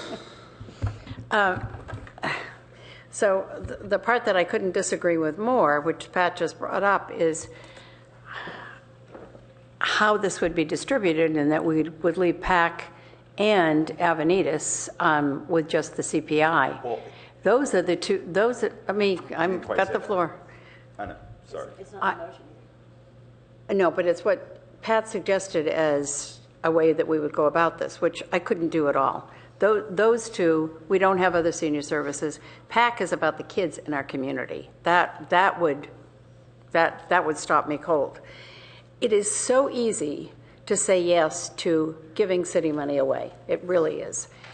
And I'm troubled by this because essentially this is a grants program. That's just what we're doing. We have a committee, and Karen has just referenced that goes through these grants carefully to decide what the need is. This is a dramatic difference in some of these. And some of these are brand new. The dream catchers I know is new. I've spent a lot of time talking with them. Some of these are very old. Certainly PAC and Avenidas go way back. But there are a whole variety of other things here that for some reason they judged and yet gave almost full funding to some of these. And those are the ones that are like youth community service. They're the ones that we really identify closely with. They gave a fair amount to adolescent counseling services, looks to me like all but the 7,000 from 103 and the 110. That's pretty amazing. They gave them a fair amount of money. So they've looked at this carefully. I think they've determined which of these groups service us the best. And the question is, do we now, in the midst of a 2-year contract, open it up yet again? Because that's really what we have to talk about, is opening up the contract again. Am I correct? I don't know how else you can do it. It is a contract. We were simply asked to approve the contract the night that we discussed it, as I recall. Am I correct? Correct. We were asked to, because the staff recommendation was just to approve the contract for the second year. To approve the second year. Lalo could answer it best, but theoretically, if the contract amount increased, that would just be the new contract amount for year 2. We would amend the contract with the new contract amount. Exactly. But you've got to alter the contract. You can't leave it simply as is if you're going to add money to it. So again, and I'm concerned that the HRC hasn't weighed in on this as yet. Am I correct? No, it was tentatively on the schedule for the 12th with the allocation that you authorized last time. Until it went through the full council. So let me, and bear with this a minute, Mark. If we were to have people at the mic tonight who work for us as a city saying they really need to make more money, they have to commute long distances, they have a family at home, would we have looked at them differently than what we're looking at, a group that is in the community about which we know very little? In some cases, some of these I know a whole lot about. Certainly in Vision, I worked with closely the entire time I was at the county. So we know a lot about that. Some of these I know very little about. But I have to believe that if the HRC was looking at this, and I presume they did make those decisions, Maker, am I right, or did you? The original funding decisions, they made those decisions, and then they went through finance, yes.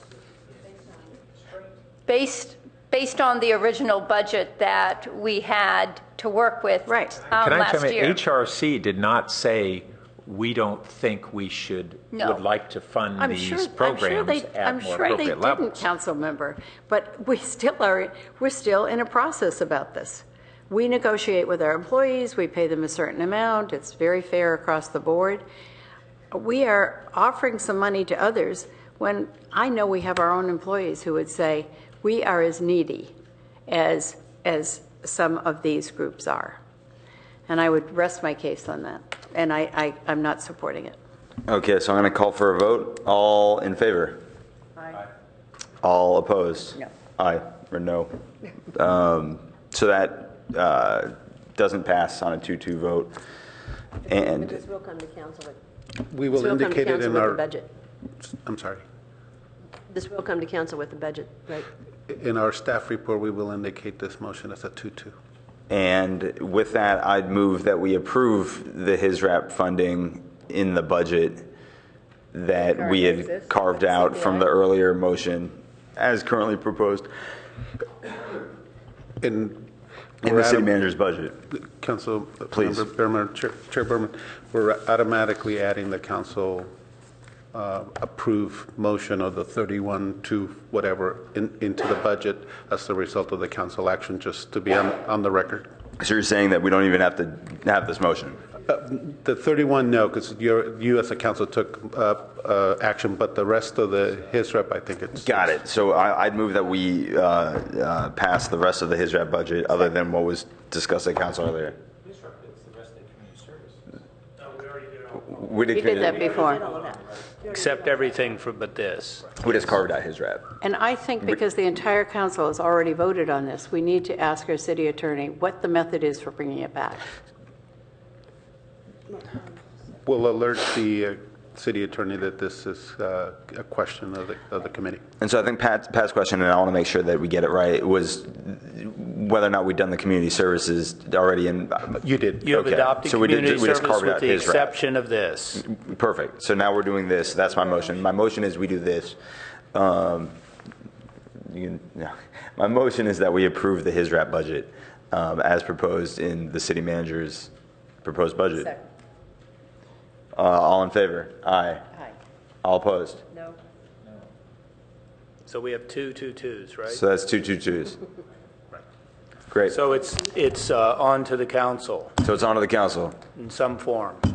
We'll find out at council. So I don't think we have any next meetings or agenda. I'm looking for my... We have the next meeting's June 3rd. Well, it's going to be I'm in budget meetings, but yeah. Predominantly public works items, including the street sweeping, the audit. I'm sorry. On the refuse program, on the pilot, and now the implementation and recommendation, and the review of the billing from the auditor, the city auditor's bringing that, and 2 more public works items that escape me off the top of my head. That's all right. Doesn't matter. We'll find out when we get the agenda. Thanks, guys. You have the agenda in the Mr. packet. Chairman, Perfect. Yes, just sir. before you all leave, just real quickly, I did want to just thank the committee for your great work and your excellent job chairing, Mr. Chairman, and also want to acknowledge OMB Director Walter Rossman and his staff, Christine Paras, Eric Villamoria, Michael Bruckner, Nadine Fishkoff, Paul Harper, and Annabella Gonzalez, and also Chief Financial Officer Lalo Perez for all their hard work on the budget. Great job, guys. Thank you very much. Nice job, everyone. Thank you. And with that, have a good night. And of course, we're adjourned.